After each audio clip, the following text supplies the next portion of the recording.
Okay, we're gonna start the study session.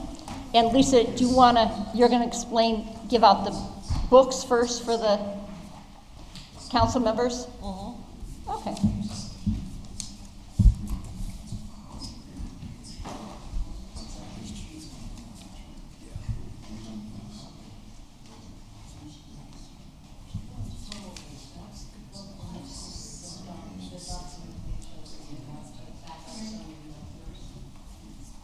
Thank you. Hot off the press, right? Yes. We printed them a couple of hours ago.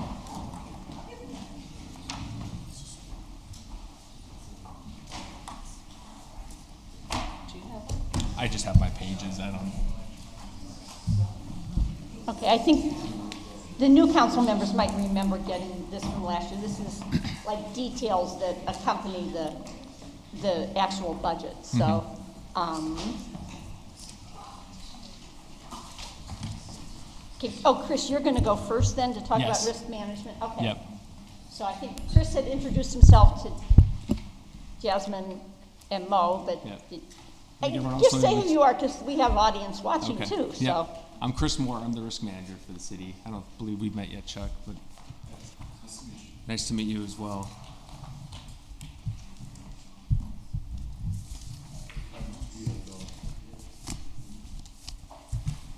So where do we want to start with this? I guess if you don't mind, if we'll actually start with the council book that was just handed out to you. If you want to turn to page 49 in there. Okay. I'll just go through a few pages. Just kind of brings to light, exactly what we're doing in risk management as opposed to just going through the line items in the budget. So if you're not aware, risk management, it's comprised of 3 sections: workers' comp, property and liability insurance, and employee health plans. So on page 49 there, actually the first two or three pages of the council book, they're dedicated towards our workers' comp performance. So page 49 is, I gave our data to PMA companies to do some analysis for us to see how we're trending in terms of workers' compensation claims. So we went all the way back to 2008 with the data, and I'm not a statistician, but I guess they decided to go with a 3-year rolling average to kind of come up with a more accurate trend for us. And you can see there the chart there, starting around the 2013 time frame. You can see how our claims have really started going on a downward trend. Really have all the way back to 2008. They've been on a nice trend. So it's nice to see. But so I asked them to kind of, and if you turn to page 50. This kind of brings it home in terms of what does that mean in regards to cost savings. So what they did here is they came up with an avoidance line for both lost time claims and medical only claims. So they used 2013 for the avoidance line there and said, okay, here's what we're averaging. Now let's go out in time and show how many claims we avoided over that time frame. So what they did is they said, okay, each lost time claim on average cost about $33,000. So over that time frame, we avoided 18 lost time claims. Multiply that by 33,000. We've essentially saved almost $611,000 by avoiding those claims over that time frame. And they do the same thing for medical only claims as well. So for a total there of almost $860,000 we've saved since 2013 by having our safety program in place and doing things to bring down claims. Page 51 there, if you turn the page, this breaks it down by year and shows you on the left-hand side there. One quick question. Yeah. So we're averaging about $86,000 a year to save cost avoidance. Is this program cost anything to run? This report here? Yeah. No, it doesn't. We actually, so because we're self-insured for workers' comp claims, we have to have we have to contract a safety professional, and we use PMA company. We use their safety professional. So because of that relationship, they kind of did this for us at no cost, ran this analysis for us. Yeah.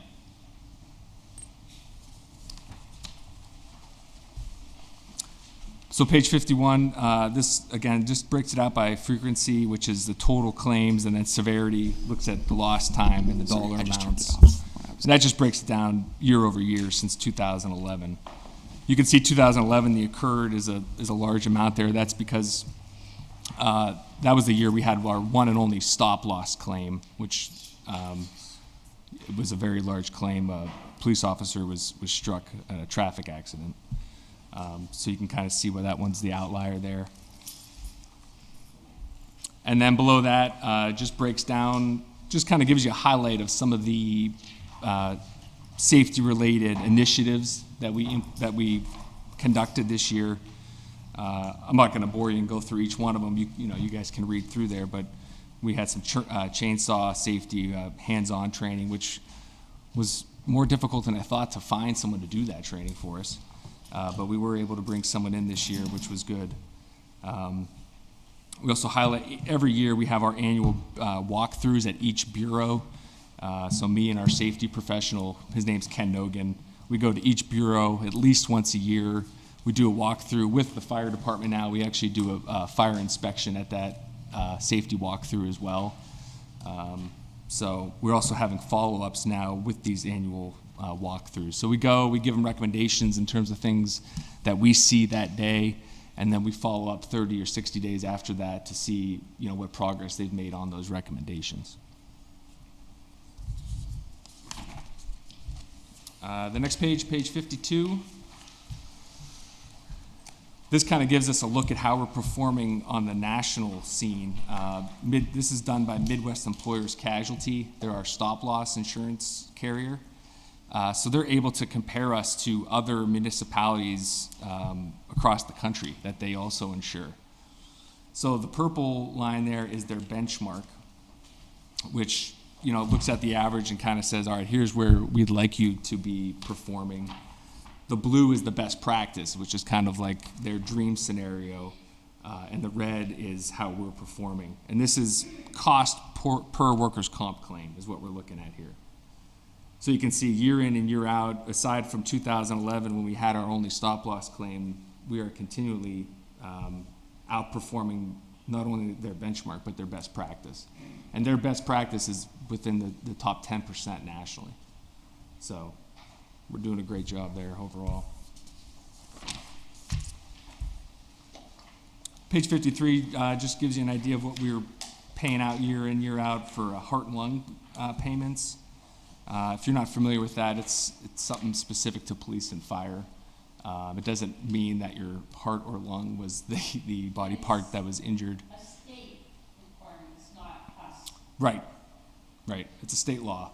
So anytime an officer or a firefighter is injured where they're temporarily totally disabled in the line of duty, then they are qualified for heart and lung payments.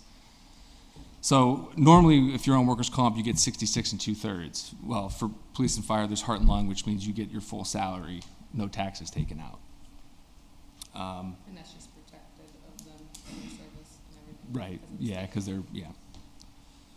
So that's how we're performing there. Overall, pretty good. On top of that, so when COVID came in, there was a new, it's called Act 17 that was implemented, again, from the state that said police and first responders, basically, if they contracted COVID in the line of duty, they should get heart and lung payments for that as well. So there's a little blurb down there to show what we've paid out for that benefit as well. That's in addition to what's listed here in the chart, right? Yes. Yeah, so the chart is just specific to like work-related heart and lung in terms of injuries.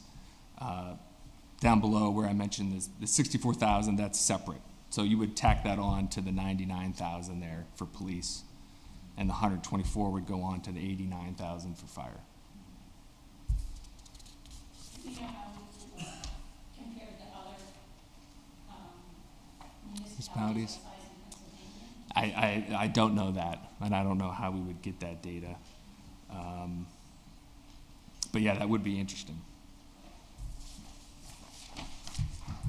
The next page, 54, just highlights the fact that as of now, the city of Erie does not fall, well, any municipality in Pennsylvania does not fall under OSHA.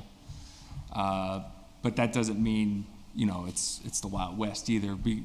because we are self-insured for workers' comp in PA, there are state standards that we have to meet to retain that self-insured status. So this kind of gives you an idea of what needs to be met to keep that status. The state does periodically come to municipalities and conducts an audit of your program, which I'm assuming it's been at least 10 years since our last audit, so I wouldn't be surprised if they pay us a visit soon for our audit. But Have we had any OSHA incidents? We're exempt. We're exempt. Oh, yeah, we don't fall under OSHA, so. shame. What are we doing, if we're exempt from OSHA? What mechanism do we have regarding safety? Mechanism in terms of, what You do you know- mean by a mechanism? Regulation.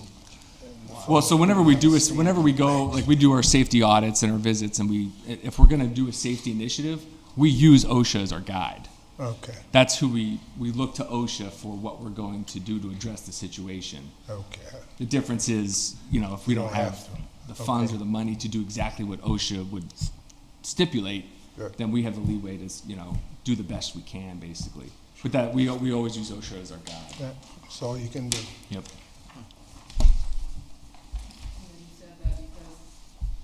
You said that because it's been about 10 years since the last time we've been, Yeah, since the states come, yeah, yeah, it might be I'm assuming. coming Yeah. down. Okay, Yeah, it's all right. probably coming soon, which is good. I mean, they also look at, how you're performing, because when you're self-insured, you have to fill out a self-insurance application each year, and part of that is showing what you've paid out in workers' comp. Okay. So they monitor that as well. If they see someone that has a large spend, that raises some red flags. And ours has continuously gone down. Yeah, we're doing well, so they've left us alone. The last page that I have in the council book here is page 55, and this just gives you a rundown of our property liability, the insurance coverages that we have, the limits, what our deductibles are, and the premiums we paid for that coverage. So that just gives you an idea there.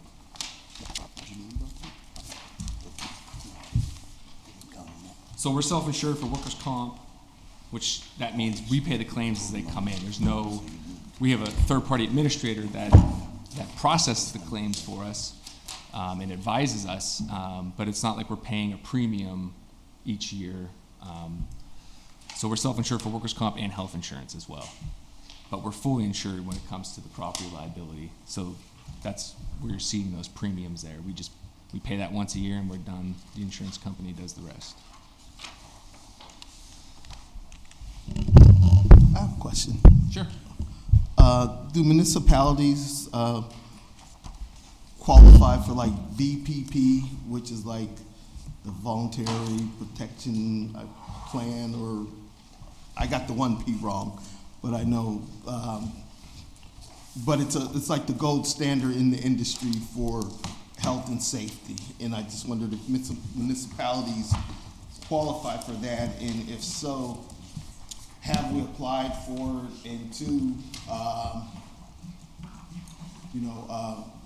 is that something that we would measure ourselves against? I'm not familiar with that. I'll have to. VPP, you think it is? VP. Yeah, voluntary protection programs. On the quick Google as to what you were talking about. Yes. Not something I'm familiar with, but Google No, knows I'll have to look everything. into that. Well, I don't know if municipalities qualify, but where I work, they work certified as it, and it's like if you meet these rigorous benchmarks, then you get the VPP awarding, and so it's a way that we can gauge ourselves against the best practices, not just public but also privately. Okay. Yeah, I'll look into that. Thank you. Any other questions for me? Well, Chris, you want to, talk specifically about your budget request for 2023 in terms of, Would you What want to we're go looking- line item? Line items? yeah, just, Sure, we can do that. Sure. So workers' comp there, 4041. That's my professional services. What page are you on in that book? Sorry, page 84 in the budget book. Thank you.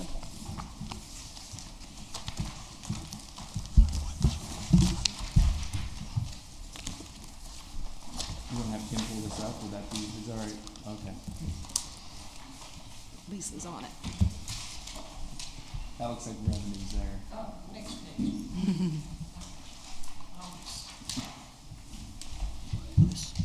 Nothing, we're just going over. So his when I was budget talking about page. Ken Nogan and our safety consultant, that's where we pay for him out of there.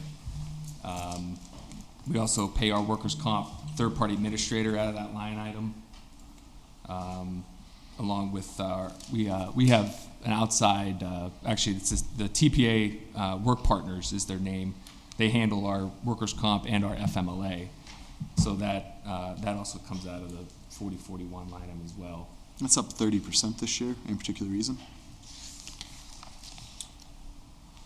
Let's see here. No, I mean, the TPA goes up a little bit each year, and that's based on a contract. The Ken Nogan and his services goes up a little bit each year just based on, some of their just rate increases along with whatever whatever we're planning to accomplish that year. His goes up and down, especially with COVID. He wasn't able to be on site as much, so we kind of cut back his contract a little bit. Okay. So that's kind of why that fluctuates. Yeah, I see that it's not up much from 2020, which would have Yeah. been set before COVID, and then it dropped down. And it's the only line item you named by name, so it's the one I looked at quickest. Yeah. So Yeah. noticing it going up by 30%, so Yeah. that makes sense. Yeah, if you went back in time, it's normally pretty steady around Yeah. the same number. Okay. Yeah. Next one, 4059, that's state fees. That's, a lot. When you're self-insured, there's a handful of fees you have to pay to the state for different things. That also can fluctuate a little bit because some of the fees, there's a formula that they use to come up with what you owe, and it's based on how everyone performs basically throughout the state and how you perform. So if you have a good claim year, that fee goes down a little bit. If you pay more on claims, then it goes up.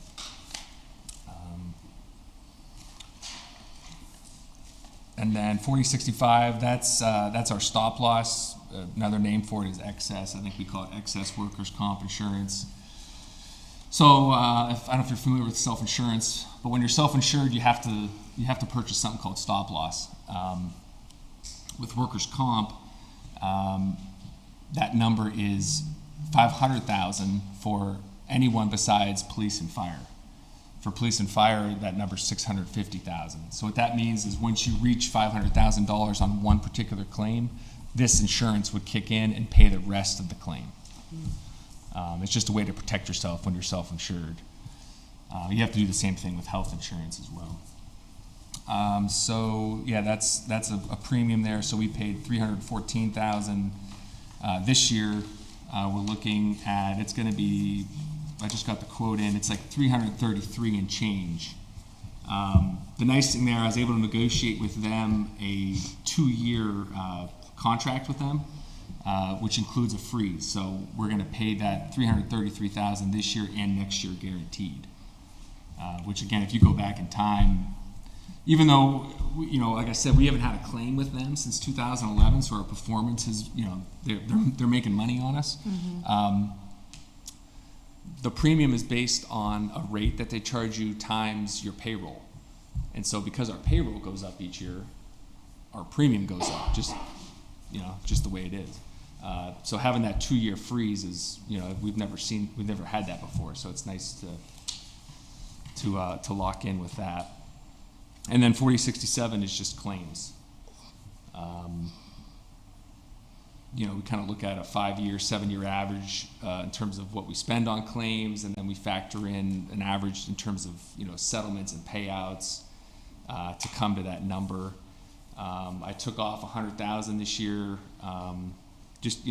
because we have been performing well.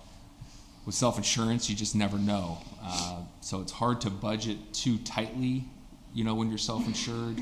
It's hard to say, okay, here's our 7-year average, let's just budget to that number, because, Budget break. you know, you just don't know exactly what's gonna happen. So like this year, you can see we're, and I figured it out, we're on pace for workers' comp claims of 309,000. Well, we budgeted 870,000. So that you know, but it's tough. I mean, you just can't roll the dice and budget too tightly there, because then, you know, if we do that, I might have to come back down here and ask for more money, you know, middle of the year. I'm looking at your 22 budget versus our year-to-date. You know, we're about 75% of the way through the year. You're not close to spending 75% of your money. Is that you're cautious with what you budget, and money That's ends what up I'm coming back essentially what I'm into the- saying is you have to be, when you're self-insured, you have to be conservative. Yeah. I mean, it looks like you're like $1.6 million behind your budget this year. Yeah, a lot of that was Right. If you a look lot at, of it was the health insurance. So with our health insurance, you know, we have UPMC and Highmark, or the Yeah. TPAs essentially. So we rely on them each year to provide us with their projection in terms of what they see us spending. So we normally take that and then, you know, try and budget a little cushion just in case what they're saying, you know, turns out to be way worse. and which if it you look can't. at 21, you're at 645,000. If you go back a few more years, there were Yeah. some larger years there. Yeah. Yeah. So it's tough. I mean, especially with the I feel more confident with the workers' comp. You know, that's why I took off some there going into next year. But again, you just don't know. You can see in 21 we were up to 650. So you do the best you can there. Next, the property liability. Again, this is premiums, so this is a little more cut and dry. What I have in here right now, I don't have our quotes in yet because we are a January 1 renewal, so we don't get the quotes. We should get them either the end of this week or next week. But just for the budget, I asked our broker to kind of work with me and give me, you know, their best guess at this point. So that's kind of what they came back with for those line items there.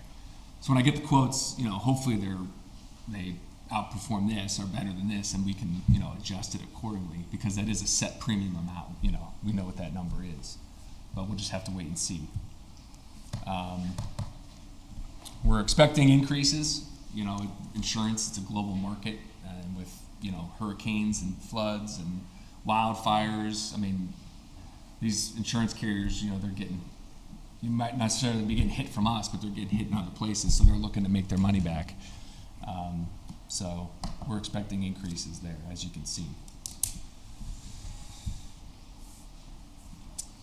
And then below that is the employee health plans. 4018, this is, essentially this is where we pay our health insurance claims.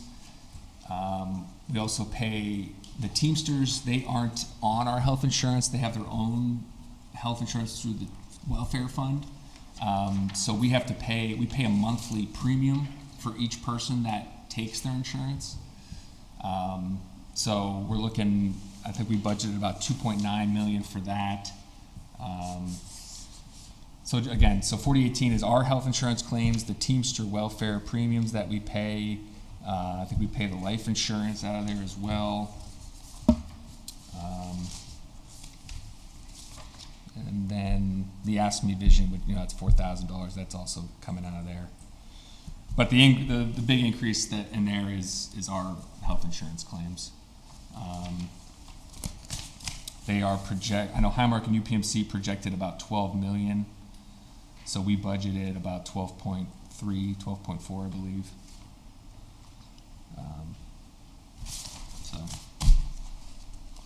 And then below that you have 4066, that's the dental claims, which are they're very consistent. They're always right around 280, 300,000 each year. And then VBA is the vision. And we're right around 20, 25,000 there each year as well. So that is risk management. I just have one, Chris. I know, Chris, over the years we've talked about some wellness initiatives that you've done.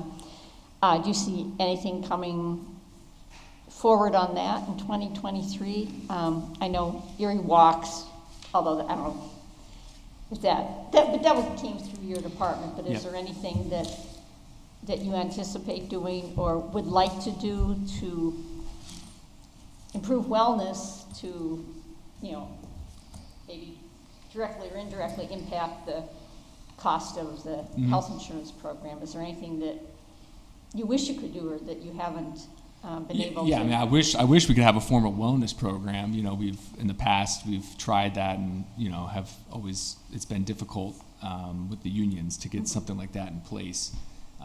As you've seen with our flu shot and biometric screening, we had to basically get rid of the biometric screening days because we couldn't get any participation with it. And how So- about like smoking cessation, since that has become, Yeah, and the smoking, we're going to be providing a place for smokers, but I always wish we could focus in on the helping people Yeah. too, who might want to quit, but. Yeah, and we're constantly putting out, monthly flyers from both UPMC and Highmark because they have the resources, So we're constantly putting flyers out from them with programs like with smoking cessation. There's a myriad of things that they offer that we send out to all employees so that they're aware of that type of resource. A big problem with us, a lot of our claim spend comes from diabetes. And both UPMC and Highmark have phenomenal diabetic programs that people can enroll in. It's just, we just can't make stuff mandatory. So, the stuff's there. We put it out there. It's, just trying to get people engaged in it. Does anybody else have any questions for Chris? And Lisa, do you want to weigh in on anything on the risk management budget? No, I think Chris covered it all. Just one more thing. From risk management, from a cybersecurity standpoint, I know we talked last year about, awareness of, of the employees. I wonder if there's been any work or communication on putting together a program or a platform that's anti-phishing or teaching people how to not get catfished or, Yes. Whether it's emails or whatever. Yes, we actually just recently, for this year, it's right now, because it is new, we have a new online training platform, and we're rolling it out right now just for management and non-bargaining, but we plan on next year to start making that more widespread and available to everybody. But through the trainings on there, through this vendor, are cyber related. And actually, we just had, November's training was a cyber related training. So we're definitely getting that out there. I work with Brian King, our IT manager. He's always putting stuff out to the employees in terms of phishing and different things. But I'm always looking for different cyber trainings that we can offer. Absolutely. Thanks, Chris. Thank you. And if anybody on council is interested, you can join Chris and me and some other people in the building in May if Erie Walks is going on. Hopefully, so. yes, absolutely. More the merrier. Yeah, thank you. Thank you.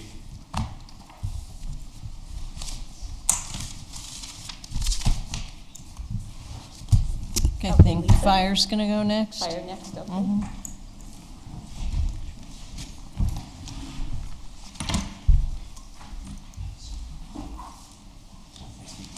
Oh, Chris, I'm sorry, I meant to ask, I know, I had talked to a couple of council people, and we talked about the value of actually field trips. Not tripping, but. Yeah, we don't want We that. don't want any trips.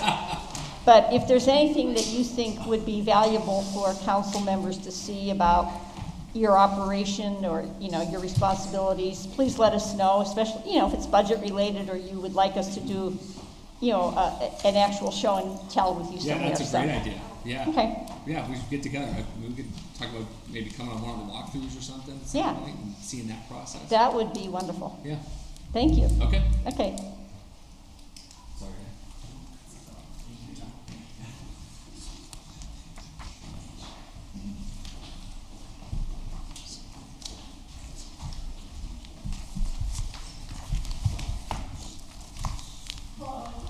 Good evening, Council.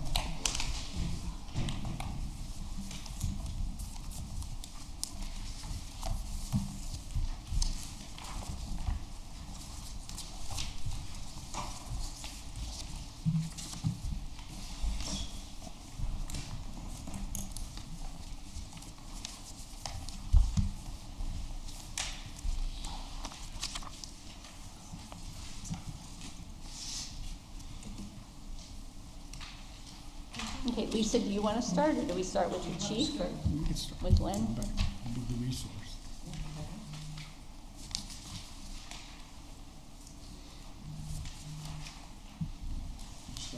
What book and what page? Okay, the budget, oops.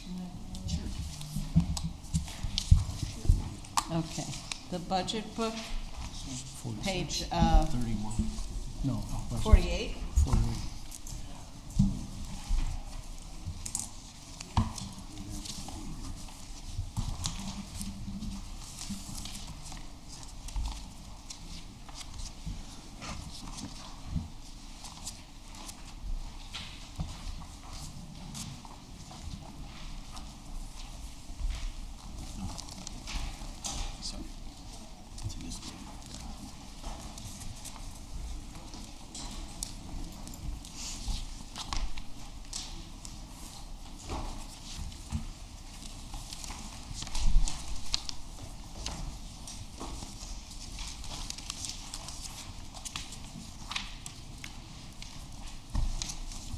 Everybody okay?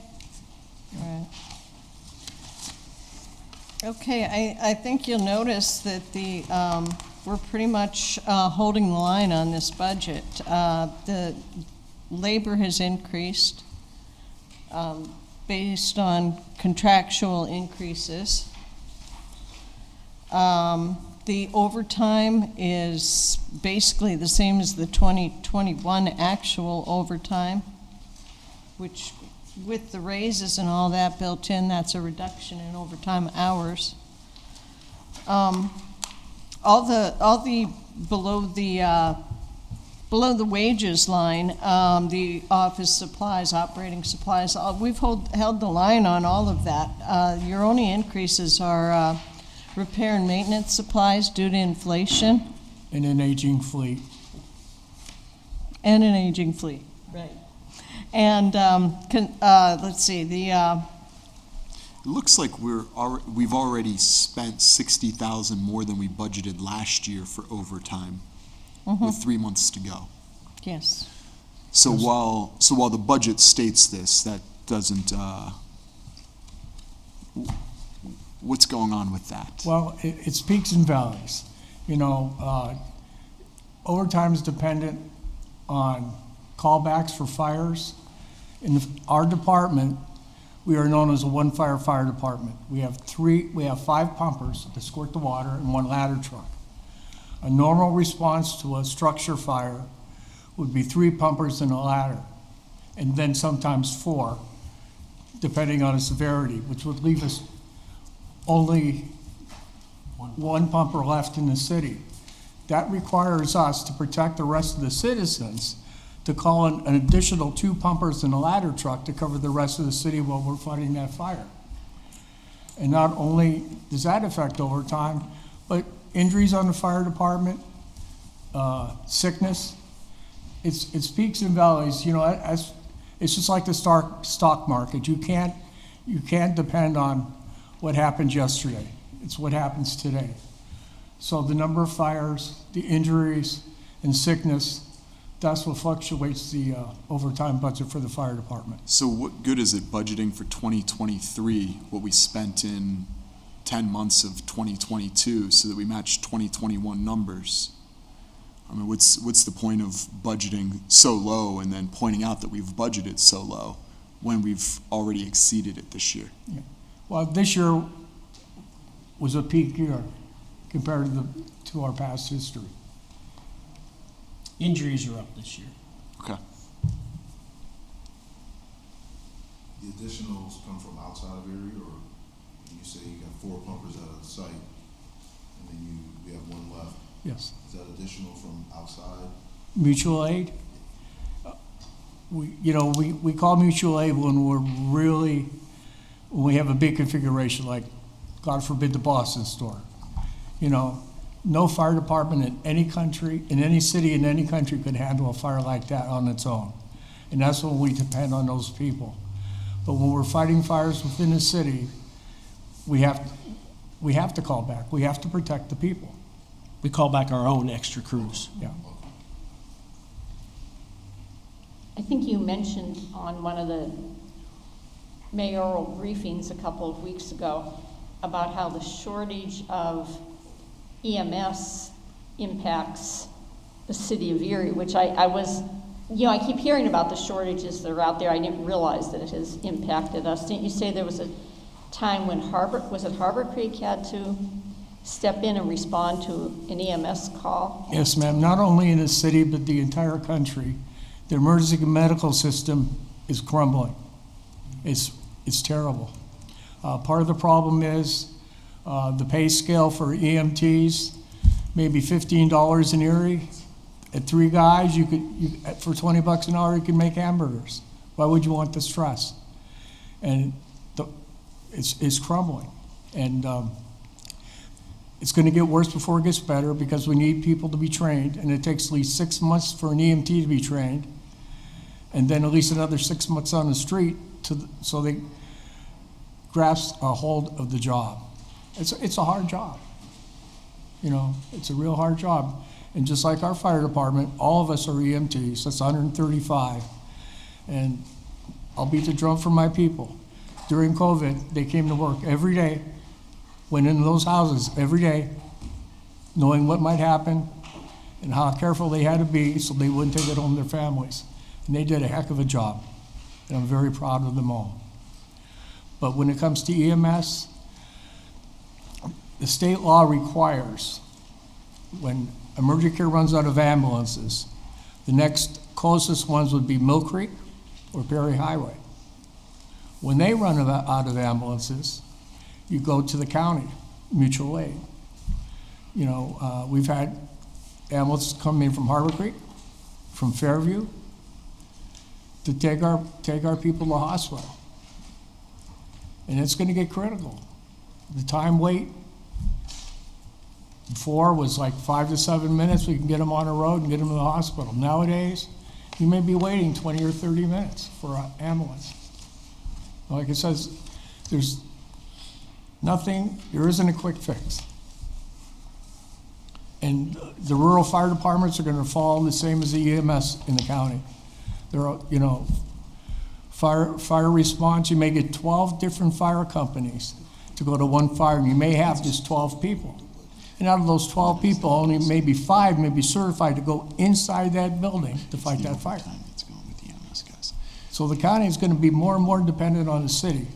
So, I live right downtown, and I've seen what you're talking about. Brookside did a pickup like at the end of my block, Right. like a month ago. What are they doing here? Yeah, that's like a Harbor Creek one. It was. Is there any consideration of our own EMS services if Emergicare is failing that bad? I see that the reimbursements for other cities are to the tune of a few $1 million in some of these cases. Medicare may give like $300. an average ambulance call, don't quote me, $500 to $700 for them to pick you up and take you to the hospital. Medicare, Medicaid, $350, $400. Private insurance pays well. And then you have the non-insured, where the Emergicare won't get anything.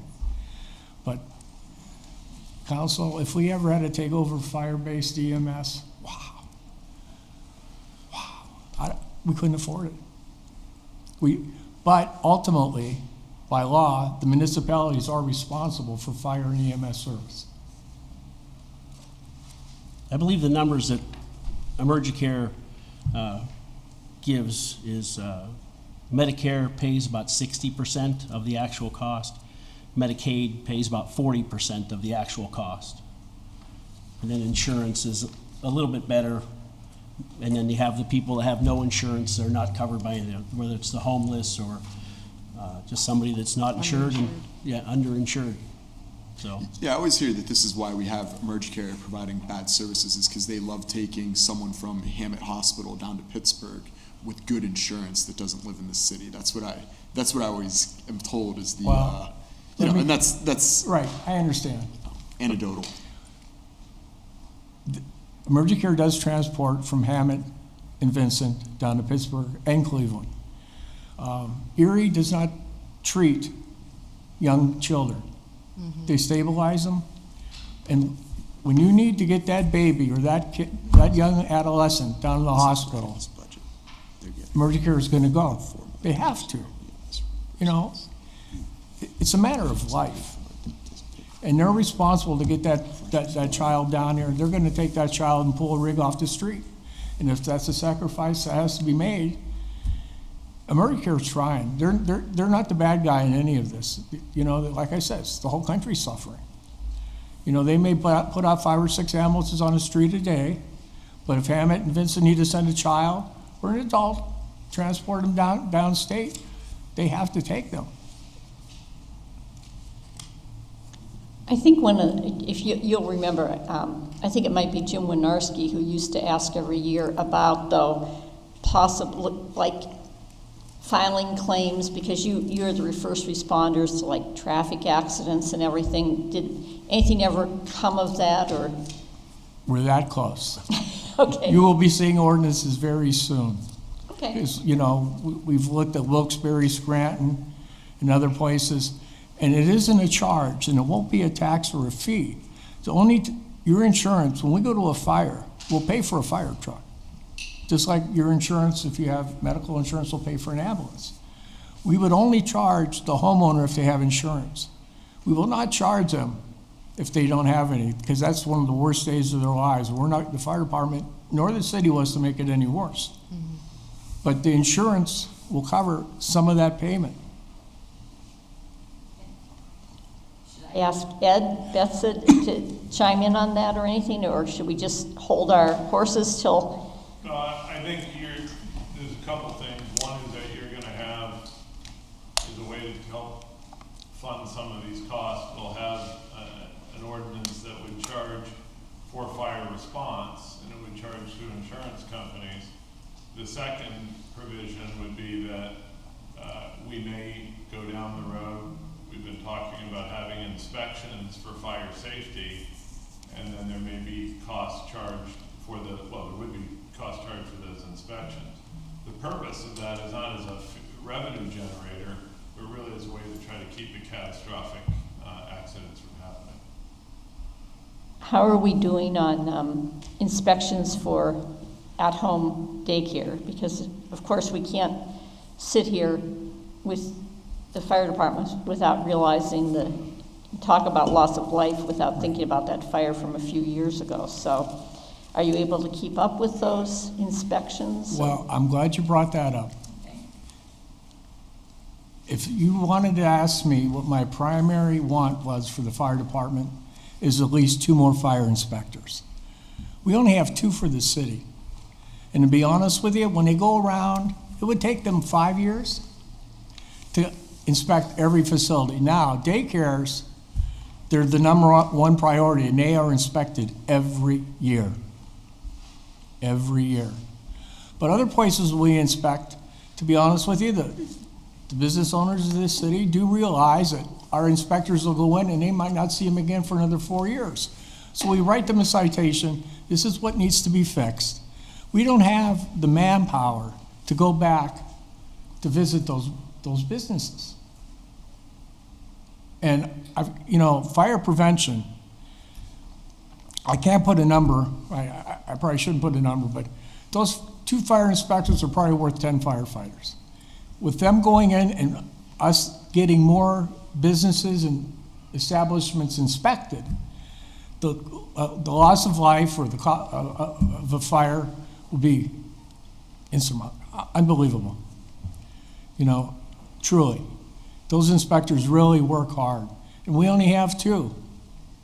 And now NFPA, the National Firefighters Protection, stressed that we should have at least 2 fire inspectors at a fire. These 2 fellows now, one's on call they're on call every other week. They don't have a life, truly. I'm not complaining, they're not complaining, but if you asked me what I needed the most, it'd be fire inspectors to protect and cover this city more adequately. What kind of Is there a law extra that we? Oh, I'm sorry. Go ahead, Ed. Just wondering, what kind of a certification does a fire inspector have to have? Does he have to be a firefighter? Well, usually they start off as a firefighter. Not usually, but Right. does he have to? Yeah. Then they go to we send them to New York State Fire Academy, and they're certified. Right. Okay. I mean, it isn't like overnight. it's well over a year to Oh, get your yeah. basic certification. You have to spend so many hours investigating fires with another certified inspector to go up the ladder. There are pre-qualifications, so that they, firefighter 1, firefighter 2, educational methodology for the fire prevention aspect of it. So we get a good firefighter, and then we train him to be fire inspector, and we take him off the rig? Yeah. That's where I'm confused. But you know what? They've been in fires. They can read fires. They know. Even better. You know, It's invaluable experience. yes. Gotcha. Okay. I would say, so, with the qualifications met, it would be a union promotion, which whoever has the most time on the job would get that particular position if it were open. It is a bid position. It is seniority. Yeah. Yes. Is there a law, do we have an ordinance say that you need to inspect businesses every 4 years, every 2 years? No, not that I know of. Not that I know of. So a business can go 4 years without inspection. After initial inspection, then you have to do A, B, and C, and it's about 4 years before we go back to see if they did A, B, and C. That's correct. You say no one's asking. Yeah, some of your guys are asking. I'll tell you that. Yeah. I heard that you guys have a new dog coming, An arson investigation dog. Yes. and I heard that there may be some opportunity in that position to see that may have some inspecting responsibilities in that position, or I don't know. Right, I right. don't recall all the details. It was Well, first of all, that dog's going to be a regional asset, and we will make money. When an insurance company calls for that dog, they will pay. So, hopefully, I know I'm speculating a little bit, but it should pay for that inspector's position. But primarily, it's going to be an arson investigation dog and its handler. But we really need another 2 inspectors just to primarily cover the city of Erie. so with our 2 inspectors we have now, the new investigator position with the dog is going to have a little bit of inspector responsibilities. Yes, but it won't be full-time. Not even close to where you actually need on demand. And right- The dog came up as an opportunity that we took. Yeah, it sounds pretty There cool. is no full-time position on the fire department for a arson investigation dog or a 3rd inspector. So he is not a full-time inspector. We hope to make it that way, but I was very disappointed when I found out about the dog to realize that you guys don't get Dalmatians. It seems like it's off-brand to give you a Labrador or a German Shepherd or something. Well, we did have a Dalmatian, and, it isn't like you see in the It's movies. very off-brand. I would rather have a yellow lab with black dots on it. Because we had one, and the kids would want to come up, they run to it up to the fire, and she would protect the fire truck. Well, So, just yeah, get the- we whatever- retired her early. Whatever dog it is, get him a jacket. Yeah. Black and white spot should be okay. And we didn't increase our FTEs for this Right. position at all. Because, that dog and the training's all free from the ATF. So it's we're in the federal program. There is a state farm insurance program, but when you're with the ATF, you can be called anywhere. And Is the 2 positions you speaking of that you need desperately, is that in the 23 budget? no, I guess, before we forget to completely answer your question, Liz, the daycares are mandatory to be inspected every year. Hospitals have to be inspected every year. The college dorms have to be, there are certain buildings that have to be inspected every year. Those get done. But that's between fire investigation, all of the prevention and education that they do with all the new Americans and all the daycares, the schools and all that stuff. That's all they can get done usually is what's mandatory and maybe a few other ones if somebody has a problem. Or if someone will even call and say, hey, I need you to come inspect my building, it's gonna help me on my insurance. you know, so anything that has to be done gets done, but that's about it.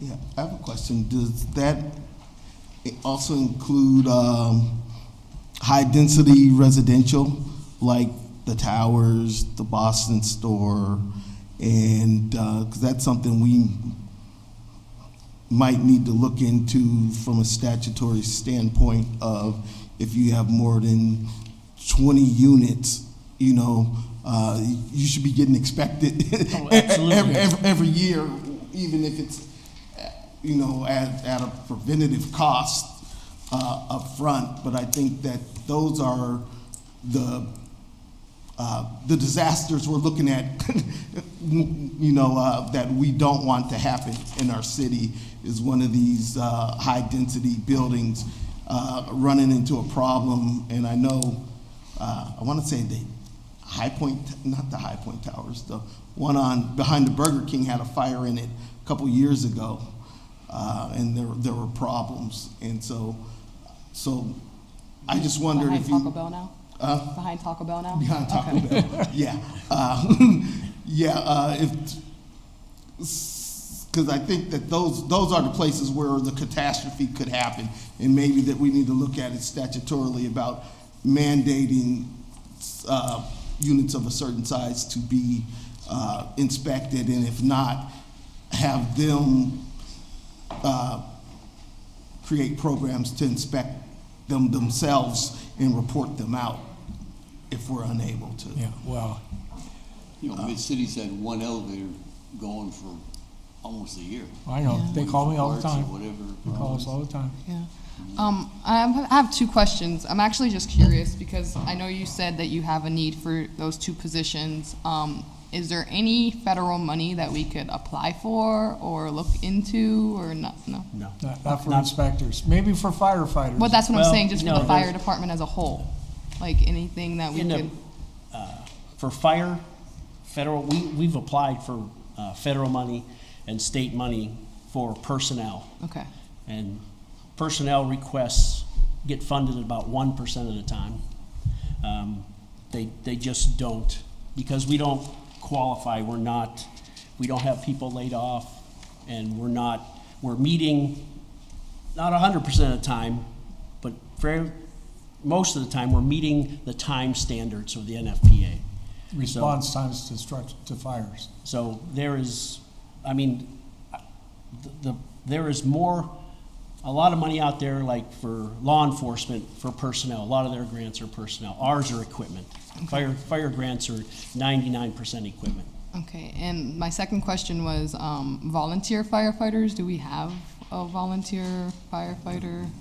Union. No, they don't do that. No, we have one of the few paid fire systems in the community. Other communities are realizing, like Mill Creek, that the only way they're going to meet their obligations is to pay them Right. also. So the question would be no volunteers, but there may be some type of. I saw, who was it? I think Hampton. Where's it? I saw something online where people were doing like junior fighting camps and things like that were getting people interested and involved, and especially I know like there's supposed to be money involved to help people get the EMT certifications. I don't know how that's going or who has the money, but certainly some type of coordination I think could be done with that. And I know you just have firefighters, but maybe to Chuck's point, maybe we should look at offsetting, a unit with just emergency response, and we don't have to bring the big truck out every time. So, I will say Emergicare started a program, and I believe they're in their third cycle.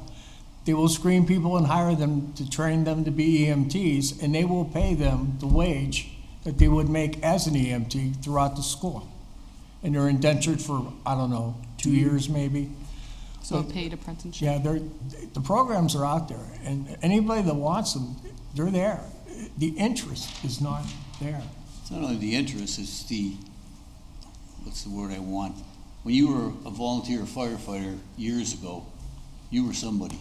You could be working at your machine. If that whistle blew, the owner let you go. And that meant a lot to those guys. As things got worse, there were less people running machines, and they were told, you know, we're not gonna let you go if you're working. So that had a big part of it. Changing the subject a little bit, Chief Dan sends us something every week as far as what's going on. You know, how many calls have we made, how many shootings, whatever. Might be helpful for everybody to know what you guys do every day too. No problem. Might be a good idea. Yeah, I will point out that Chief Dan did that because he reported that every week with the mayor's briefing, and Chief Walco does the same. So, yeah, I know it's always what are the 5 things you say? Maybe there's 5 things: number of fires, how about false alarms? Are we effectively stopping those? And I can't remember what we ever talked about false alarms, but. We've got a contract signed, and it's not enacted yet, but first 3 false alarms to a building or a business are free. Then you're gonna start being charged for us going there. That's an insane risk for our firefighters and the people on the streets, you know, because you gotta treat everyone like it's real. Mm-hmm. Even though you may know in the back of your mind, but you gotta treat it like it's real. But we've already contracted and it started. We have peaks and valleys, folks. We may have 5 one week, we may have 17 the next week. And you know, there's other considerations. Weather, anytime the lights flicker, it will trip every alarm in the city. So you may have 60 or 70 you'll respond to. I mean, you'll have a backlog on your radio list, unbelievable. But that's the nature of the beast. So are those triggered by like power outages and things? Yep, wind, you know, a short circuit. What you're trying to prevent is people not resetting their alarms right?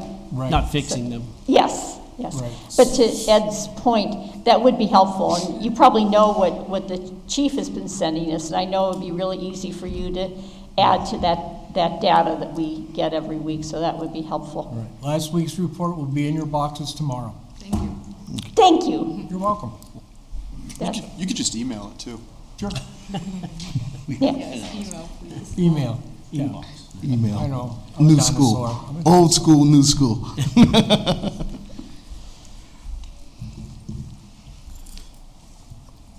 Trying to think, were there any things, Mel, were there any things that we usually ask every year of the fire department? I know, so we've gone through false alarms, inspections. It seems to me there's 1 or 2 other things that some of the previous council people would ask, but they're escaping my memory right now. I was going to ask, initially, when we had the daycare fire, and then we decided we're going to inspect them, you had some pushback from some of the daycares. Are you still getting that pushback, or it's mandatory and they have no choice? Oh, no more pushback, especially when the state legislature made up all those rules.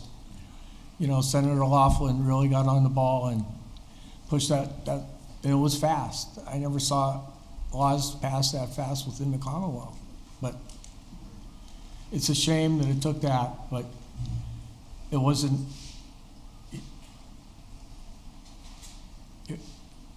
losing those people were tough for all of us, you know, and because of that, something good came out of it.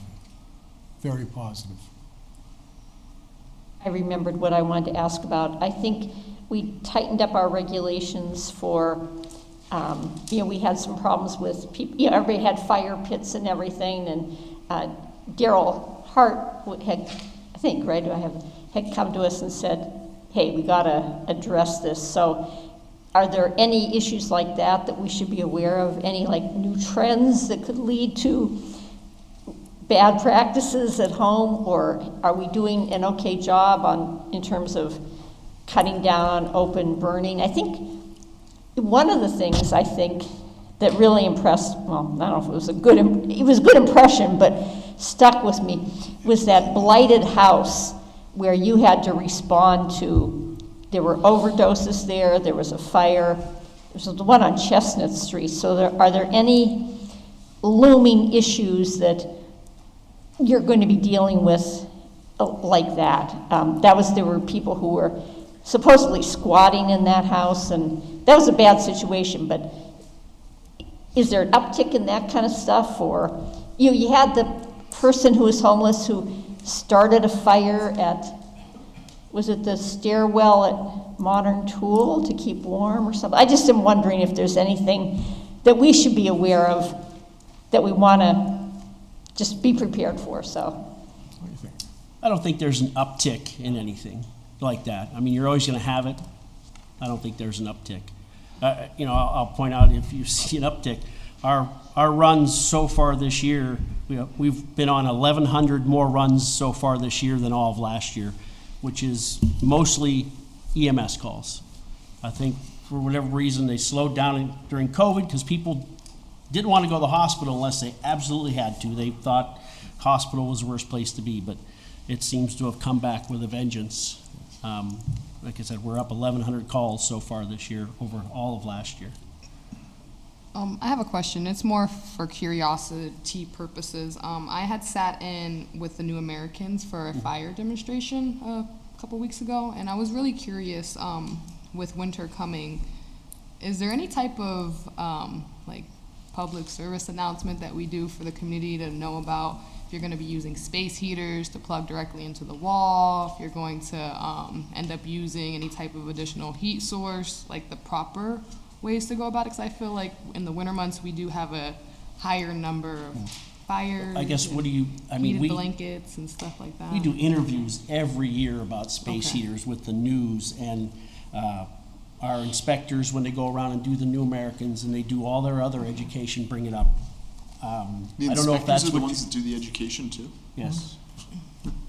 I don't know if that's what you're talking about, public service like just announcement. information, like handouts, because I think even for taking them to the school board might be a good idea, so that the young kids can start learning about fire safety. Yeah, we're out all the time in the schools. Okay. A fire truck is a kid magnet. Exactly. They love us. And I mean, those inspectors, as well as firefighters on duty, go to schools all the time. We does not go by that we don't make contact with the community. And Nice. things like that. Who took Art's place? Donnie Sauer. Question, follow up with Jasmine's,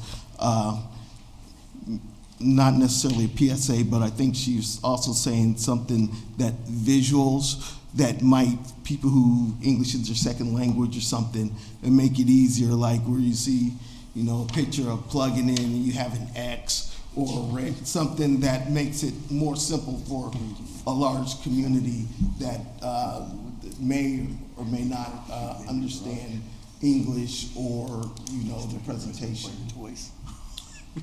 We can check with Nikin and see what might already be out there for, Yeah. people that don't speak English or don't understand it as Right. well just yet, and see what there is out there, whether some of these, 'Cause I'm pretty sure we can get it translated into other languages if there's already a hard copy. I just yeah. want to know what we have access to, since I am relatively new and fire safety is something newer for me to be aware of. I'd rather have the community aware of what's available without even thinking a second thought if we got it out to them. So anything you guys have available that is in English, I will greatly appreciate. You can send it to me via email, and I'll get that information out to more people. Chief, you mentioned aging fleet. That was like the first thing you said. Is that concerning to you, or is that like that the fleet's aging, or is that? It's a concern, but this administration has been better than any administration that I know of in the past. We have 2 new rigs on order. Someday we'll get, right now, we were looking at fall of 2023 We ordered them in January. Now we're looking at probably January of 2024. Supply chain issues and everything has bumped everything back. So, and we're already working on specs and designs for the next one. We got a partial grant for the next one that we have to spend. We would have to order that truck early in 2024 to stay inside the grant parameters. Yeah, it was $250,000. But this administration and the fire department have worked together. We have developed a 5-year plan. Okay. So, you know, it isn't like, oh, tomorrow we need a fire truck. No, we're looking down the road, and with their guidance, they've been a big help for us. Right, so And I AR, forgot, oh, excuse me. well, I forgot to bring a copy of the grants that you've received, but do you want to tell them how many equipment grants you've received?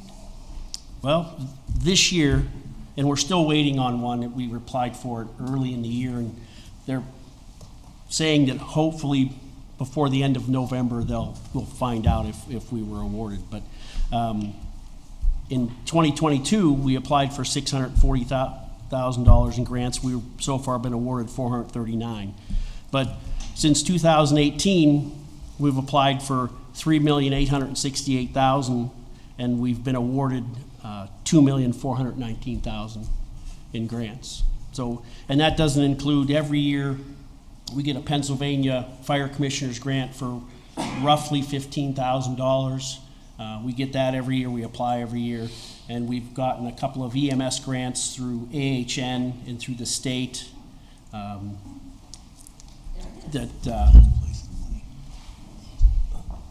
that's what I have. Was there another tab? Oh, if you click on the awards tab, it has the,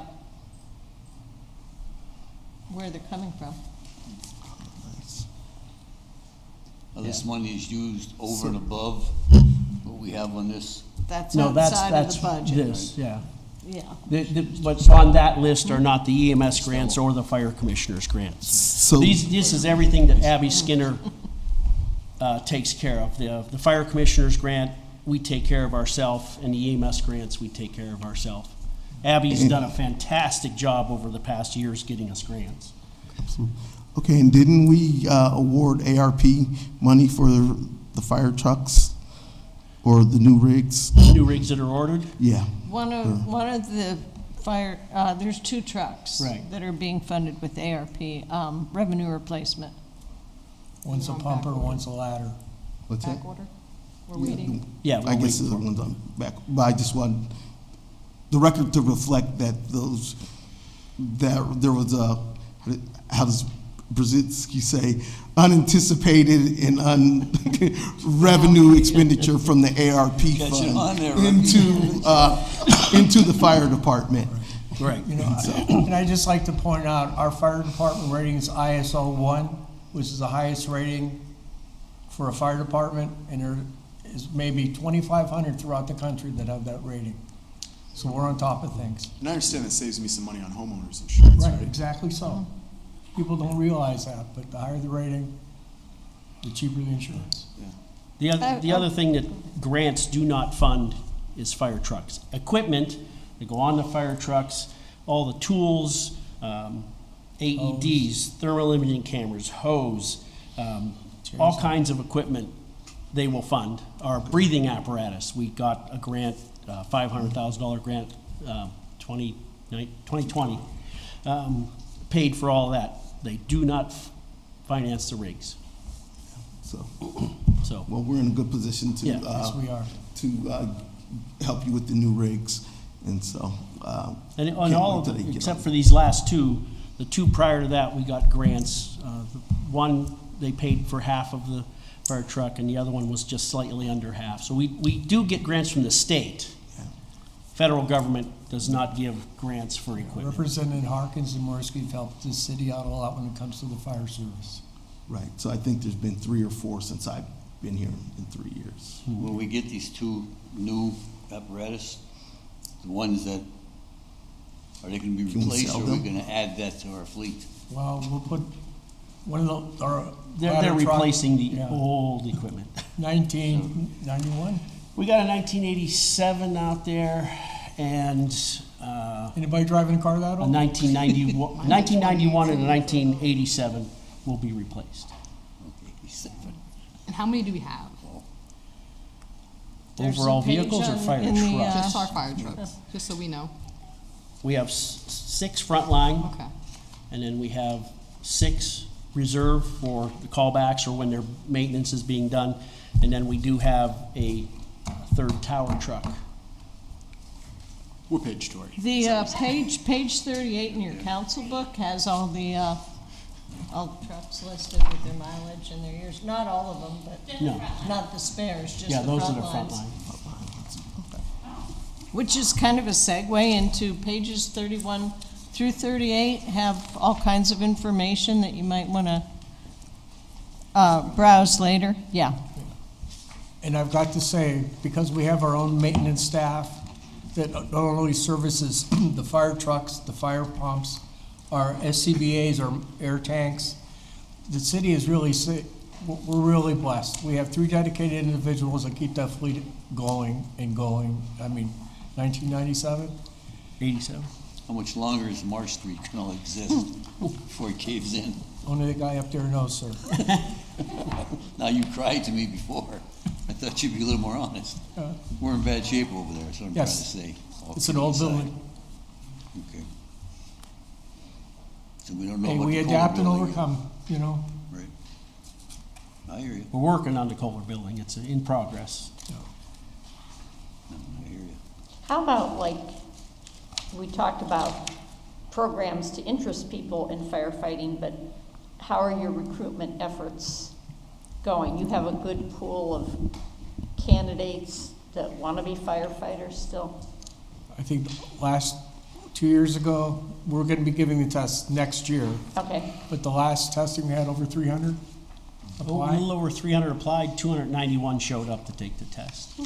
but you don't have other than 2020, you don't have a lot, your FTEs have stayed flat, but you don't have a lot of new hires except for that one year when you had to hire a lot of Yeah, I think 15, there's right? On page 31 there. Yeah.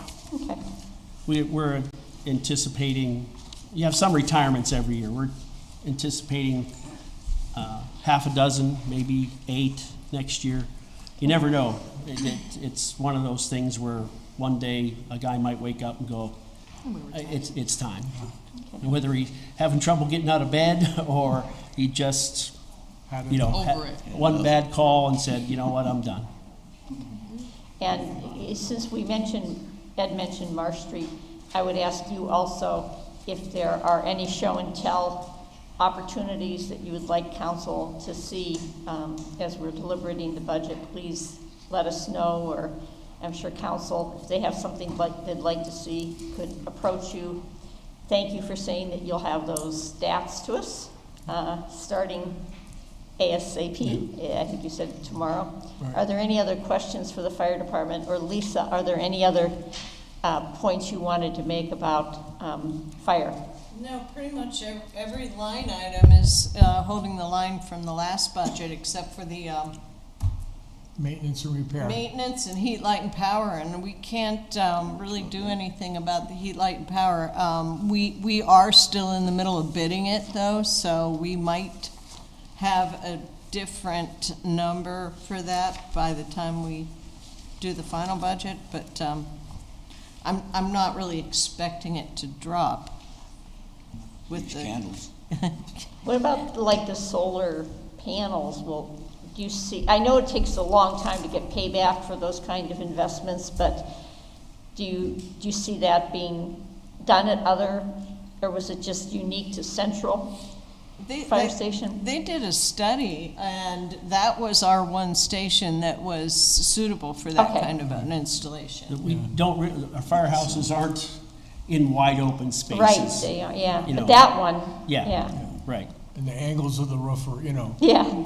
east and west. Do you remember, I don't know if you remember when that was built, that there were some people that were disappointed because it replaced the fire station a block away that was very classic and everything, and then it's like, now we have this kind of pedestrian kind of building, but then it turned out to be, all these years later, a good thing to be able to have solar panels placed there. right, any other questions for fire? And I'd like to encourage people to look at pages 31 through Okay. 38. Okay, And if there's ever, you guys want to see anything, you want to see Marsh Street, you want to see any of the firehouses, all you gotta do is call. Be more than happy to pick you You know, up. that's, I mean, I, there's, and you'll bring the new fire dog in to meet us sometime to a council meeting or Absolutely. something? It's a chocolate lab, by the way. Ah, what's its name? Does it have a name? Morris. Morris. Oris. Morris. They, What's Stanley? You know, a lot of those dogs are, people buy them and donate them. And some of the dogs were destined to be sight dogs for the blind. And they didn't work out because maybe they had a little too much energy. But they'll be great as a fire dog, Wow, arson dog. I think Mel had one more question. Basically, not a question, but for 20 years at Penelec, one of my responsibilities was electrical fire prevention. And I had a lot of comic books in Spanish as well as English with the circle and the X, and it was real good. I will check with my contacts up there to see if they continue to do that. And if they do, I will make sure you get the copies. I'll give you the contact as well. Sure, if we, you know, and if it's all right with them, a lot of times we can, we'll pass it around. A lot of times we'll take it down to the print shop if we get copyright, and you know, it's a lot more economical for us to do that. That's what we do with all our coloring books, save money. Aw. And how long do we roughly get the dog? How many years? Are Wow. they normal? I'm curious. Yeah. 10 years, 12 Yeah. years? I don't know. I think they expect 10 years. 10 years? Yeah, but you know, it all depends if, as long as the dog is healthy and capable. And then we're first in line for replacement. I mean, we had to wait to get in to the program. But once you have a dog, when the dog ages out, then you go to the top of the list for replacement. Because the closest one is Allegheny County and Pittsburgh. So that's why, you know, Erie got the nod a little quicker too. And if I'm not mistaken, you got a lot of the food and care taken care of? The vet and food is all donated. Buzz and Bees is the store that's supplying the food, and I don't know the vet's I think name. the Anna Shelter might be donating the vet care. Oh, nice. So, So it's a community effort. yes, it is. I love that. And I'm sure that dog will be a star to every school it goes to. Thank you very much. Thanks, council. Thank you. And you'll get those stats tomorrow, evening. Weekly, Chief. Weekly, absolutely. Good job.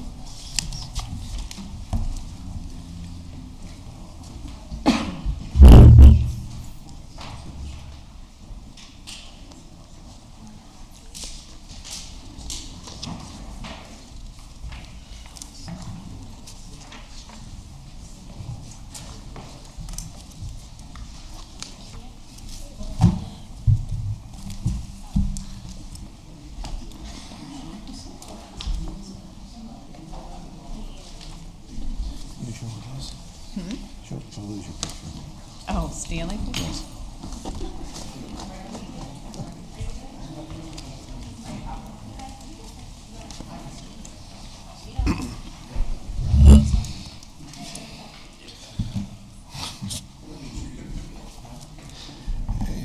Try to be prepared.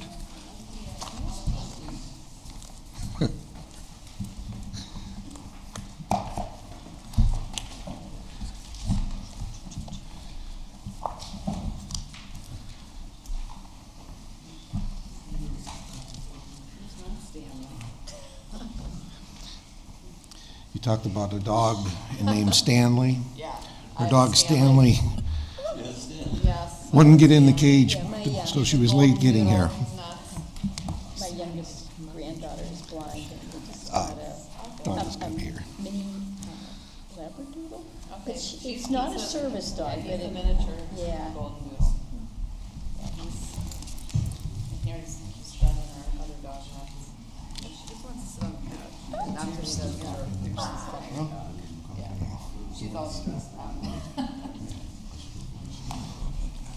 So Chief, do we have stuff in here too? Or is this this is the fire, or I'm sorry, the police info that would be in the book, or is there more stuff in the book that we need to look at also? There are some pages in the finance book. We'll reference those at the end. Okay. And there are some duplicates, I think. Well, everybody's in a good mood now that we looked at all those dog pictures, I think, so. Horace.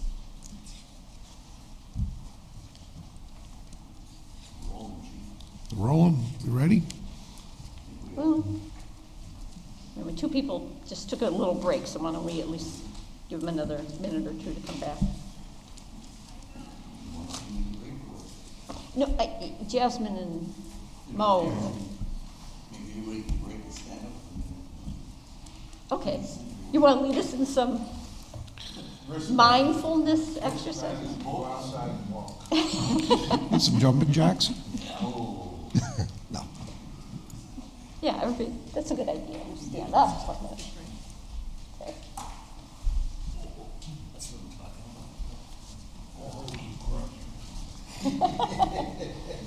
It's called rest, boss. Actually, no,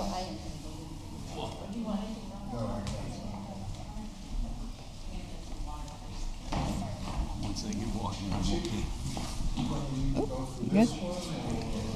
We're gonna do this. The color one.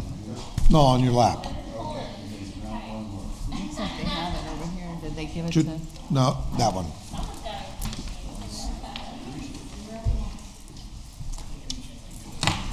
Oh, it's on here. A couple of these are on here twice. Yeah. So it inflated. I must have put them in there and was waiting on the numbers, and then when I got the numbers, I realized that I only put them in there. I don't know. Oh, well. Maybe they won't. So it's only 10. Oh, yeah, it's not like. I'm sure we missed a couple of ones. Oh, exactly. I mean, there's more grants than this, but this is just ones that, you know. 1847 or 6th grade. He was at Wilson.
Well, I appreciate that, Bruce.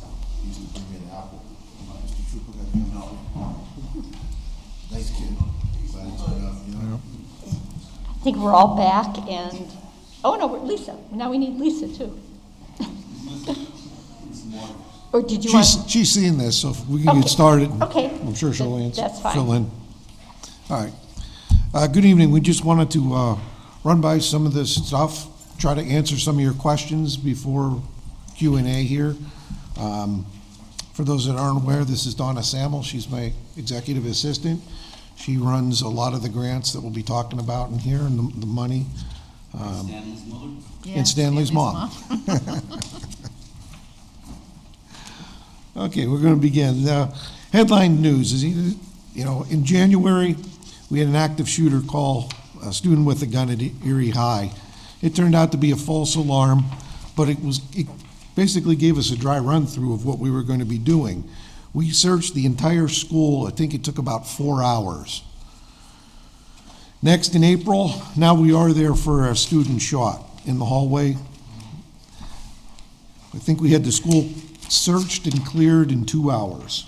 So that's just how much a dry run-through helped us there. Luckily, this was a directed incident, targeted one victim and not multiple.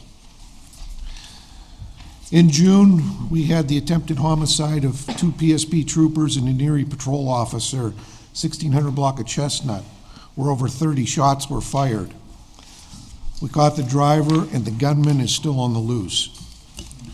Operation Halted Express was an FBI-led drug investigation that we worked on as a task force.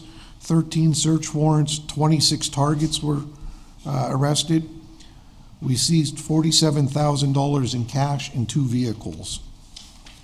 Operation Creeper Sweeper was also with the FBI. In 3 days, we did 5 juvenile sexual assault predators. The Attorney General's office, also a task force case, did 4 search warrants, 16 drug arrests. So here we are today. We're looking at our calls for service that we respond to every year. Going back to 2019, where we were about 48,000. 2020, we're going to keep hearing, 2020 will always be associated with COVID. It skews all our numbers. You can see our calls for service dropped to 45,000. Bars were closed. There were no fights at the bars because they were closed. So it impacted quite a bit. People staying home. We didn't know what was going to happen. It was just a very different year. But it didn't take long. In 2021, we jumped back up. We were over 52,000 calls for service. As of 2 days ago, we were at 49,000. We're projecting about 58,000 calls for service by the end of this year. That's 7 weeks to go. We're doing about a little over 1,000 calls a week, 1,100 actually. So we should probably hit about 58,000 by the end of the year. Now, we did our third quarter statistics. That's first, second, and third quarters, and we compared them against the same time frame in 19, 20, 21, and 22.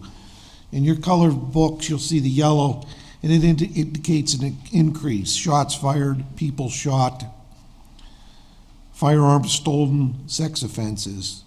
The decreases were homicides, where we were only at 4 by the third quarter, but since then we've already had 2 more.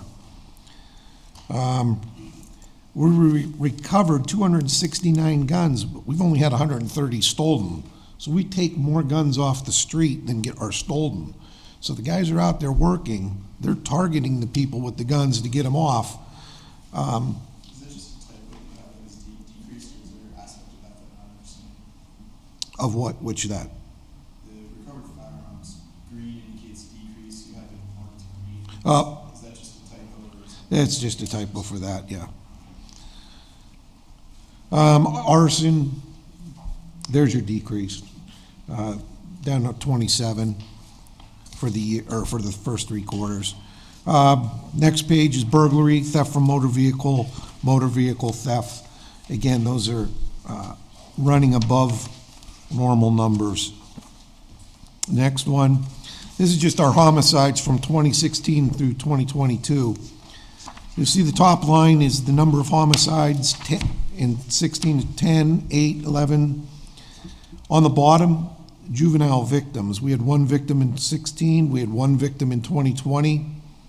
This year, with only the 6 homicides, we've already had 3 juvenile victims. On the next page, it kind of breaks down the homicides a little bit more here. Our 3 victims are 7-year-old, 16-year-old, 14-year-old.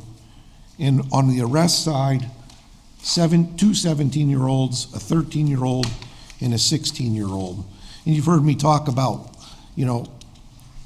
our biggest concern is getting the juvenile unit back, and through the ARP funds, this is what we were worried about was going to happen, that things are going to, have continued, not just here in Erie, but across the country. We're seeing this. The other thing is, I'm told that the homicide #1 here, the detectives are very close, they think, to solving that case. If so, that will give us clearance for all 6. We'd have 100% clearance for the year. The detectives have worked very good. You've even got an extra one from the late '80s that you recently solved. Yeah. Solved issues that you have. Yeah, I'm going to mention that here soon.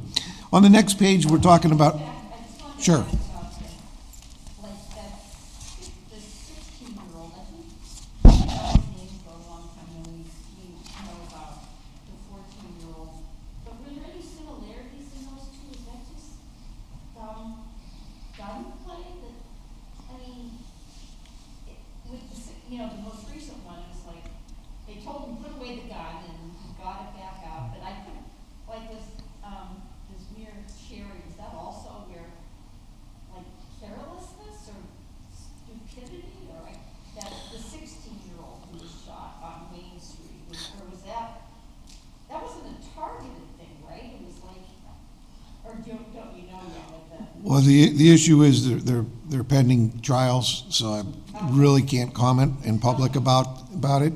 Obviously, some of the things to consider, was it a legally possessed weapon? Did there's a lot of circumstances between them. Was the 16-year-old for Audrey, that person, was that one charged as an adult, or no? They all were. And were they all charged as adults in those two? Yes, I believe so. On the overdose side here, 2021, and as of November 4th, we saw it jump from 150 to almost 300, and already we're at 273, so we'll be well over 300 overdoses again this year. The troubling is the next category, which is deaths. We went from 25 deaths to 38. We're at 47 and still counting. Heroin and fentanyl are 2 highest used drugs again. The numbers right now are coming out about 6.2 overdoses a week. So 6 out of 7 days, we're on an overdose call, and we're investigating at least 1 death a week.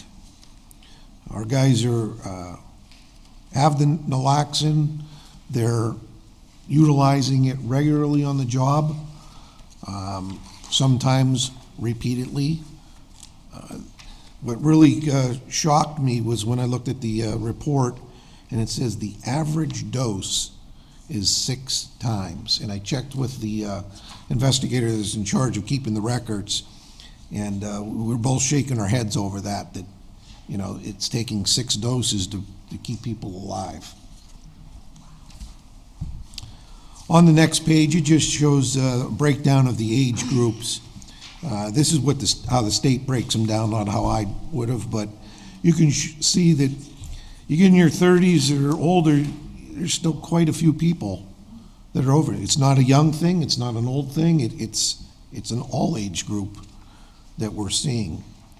The scary thing is when you get a call and there's a vehicle and the driver's passed out because they shot themselves up. They're at an intersection at a red light, and then you look in the back seat and they've got 1 or 2 kids, in a car seat back there. But that's what we see out there. We have been seeing overdose deaths in groups. We had just this 2 weeks ago, 2 individuals in a yard on Poplar were found dead in the morning. And we also had a call to a gas station. Officers had 3 overdose people in the car and were giving CPR to them in order to revive them. Our next page is talks about the staffing here, and I just want to run this so everybody understands. After the cut back in the early 2000s, we were basically staffed at 173, then in '05 it went to 174 because of a grant for an insurance fraud investigator. In 2021, we also added an auto theft investigator, bringing us to 175 officers. We hired the first batch of ARP officers back in June. Now, they're still in their training phase. They finished the training phase. They're now in evaluations.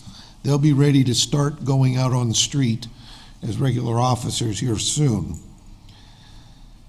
Now, I've also had 2 retirements, one in July and one in September, so I'm down to 182 instead of the 184.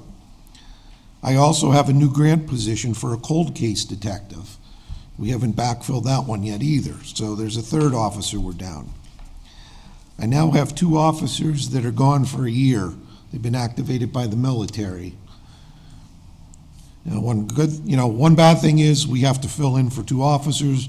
One good thing is the city saves a little bit of salary money, but it may cost some overtime.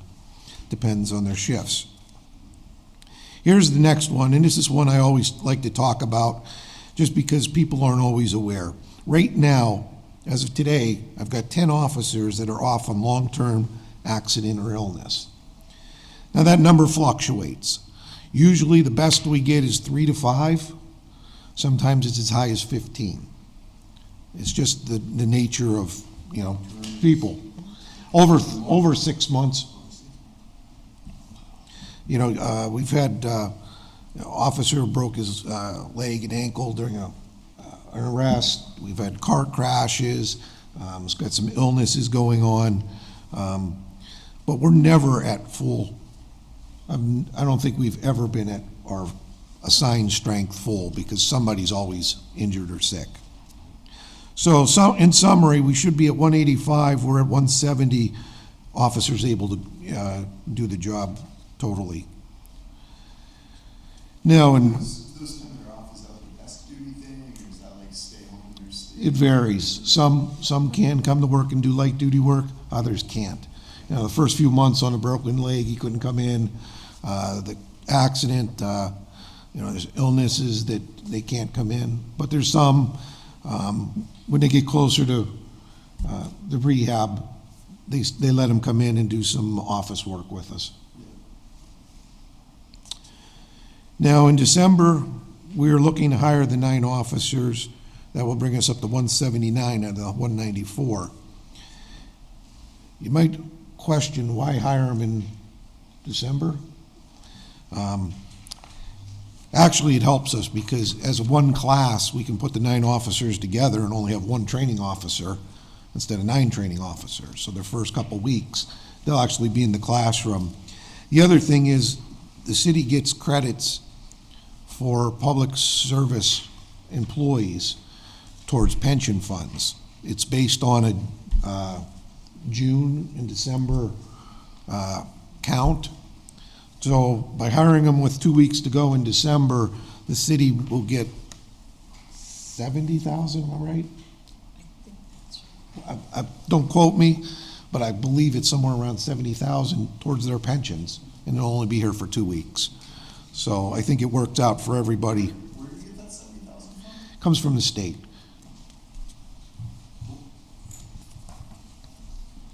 Now, our intentions with the staffing here is to continue working to get those 10 officers that are off injured or illness back as soon as we can. Some of them may not be able to return. One more second. Sure. My math here, you got 9 and 9. Last year, the ARP funds agreed to give you 21 officers. Now this 9's 18. So have you already done your pullback of 21, or what's the? Yes, we're going to stick with the 18 only. Is that going to cause us to lose any of the departments or the task force, or whatever the title, juvenile crisis, are we losing anything? No, we're gonna keep focus on the crisis car, which is a whole 9 of them, and then juvenile and some of the other backfill for the PAL and COPS officers. So those the main things will be covered. What's the remaining to from the bucket, we were shifting that towards them? I think the, I think that the administration has some suggestions on that, and I don't want to interrupt the chief, but Renee, did you want to, like, give a hint of what you hope to do with that money? Because I know it's something that we've heard from the community, so. Yeah, just briefly, and we'll explain this more when we go over the ARP update, but we've been looking at the different balances in the buckets and hoping to take $1 million from police ARP and $1 million from Department of Economic and Community Development ARP to create a youth opportunities fund. And, you know, Gary Horton spoke to this eloquently several times during council meetings about how throughout the county, there really hadn't been funding dedicated to youth. And so that's what we're looking at doing, but we're going to take a very intentional and deliberative approach, looking at inventorying what programs currently exist for what age groups, when they're offered, and then talking to students about what kinds of opportunities they would like to see, whether it's recreational or workforce development, education, and then cross-referencing those to see if there are programs that exist that they're just not aware of, or if we need to institute new programs. And then once we have that data, then we can decide if we need to launch an RFP, or if there are programs that we can provide through our summer rec program. It just depends on what comes out of that. So more to come on that, but we have a few months of work to do on that. That's a big update, thank you. Thanks, Renee and Chief. I just wanted to make sure that, because Renee just told me this last night, but I wanted to. yeah, one of the other things, years ago, we were receiving hundreds of thousands of dollars, $500,000 from the city through the CDBG money. And we stopped that after, I think, 2018 or 2019. We stopped taking the CDBG money. That was diverted to the centers in the city. So they were getting more funding, because we stopped taking that through the CDBG. I'll be getting to where we're getting the replacement money here soon. But just to keep you on track here, like I said, we're going to hire this next batch. They're doing all the background checks right now. We'll hire them in December, and then we'll look at the next candidates for hire probably sometime between April and June. I have 3 more officers, 2 scheduled in February and 1 in April for retirement. And again, sometimes just like the fire department, some days an officer wakes up and just says, you know what, I can't do this anymore, and they submit their papers. So we'll see what else happens here in the next few weeks. But our staffing is constantly changing here. Retirements, planned or unplanned, injury, sickness, or death sometimes happen, and they change the makeup of the department. We also deal with the military activations, short-term injury or illness. We're always adjusting the department. Okay, the next slide here is a 10-year comparison in the police overtime. This was provided by the finance department. And you can see by the year, it's going from 2021 back to 2011. And this is the amount of overtime in dollars that's spent on court, straight overtime, first, second, or third shift. In the blue column there, the total spent after reimbursements. And if you kind of look at from 2015 to 2021, you'll see that the actual amount that we've spent has been pretty well right around that 1.2 mark. Now, each year,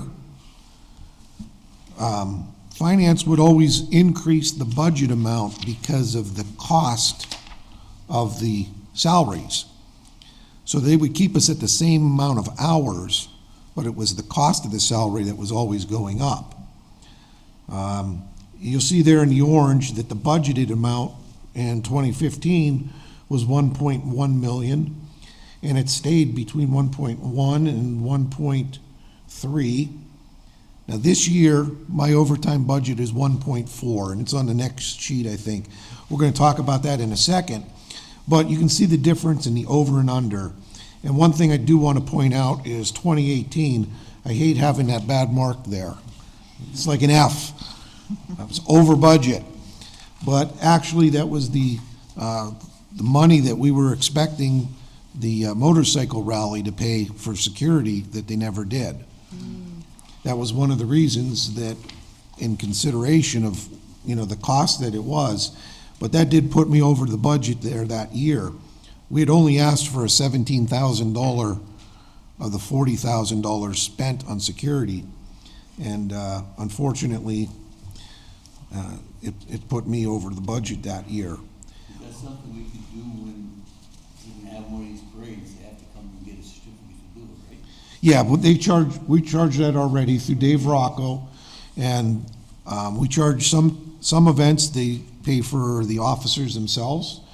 Some it's just general policing, but Dave Rocco takes that check and he has a entertainment account or a security account that it comes back to the city through there.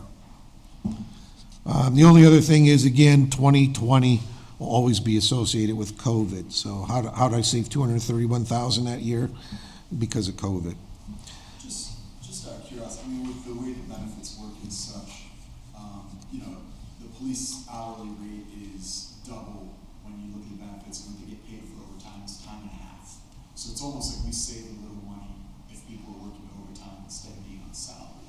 So, not that I'm trying to exhaust people with that. How's the morale with overtime? Is that something where guys are like, I don't mind having a little extra overtime with Christmas coming up? Or are you getting complaints about them working too much, too little? How's the morale on that?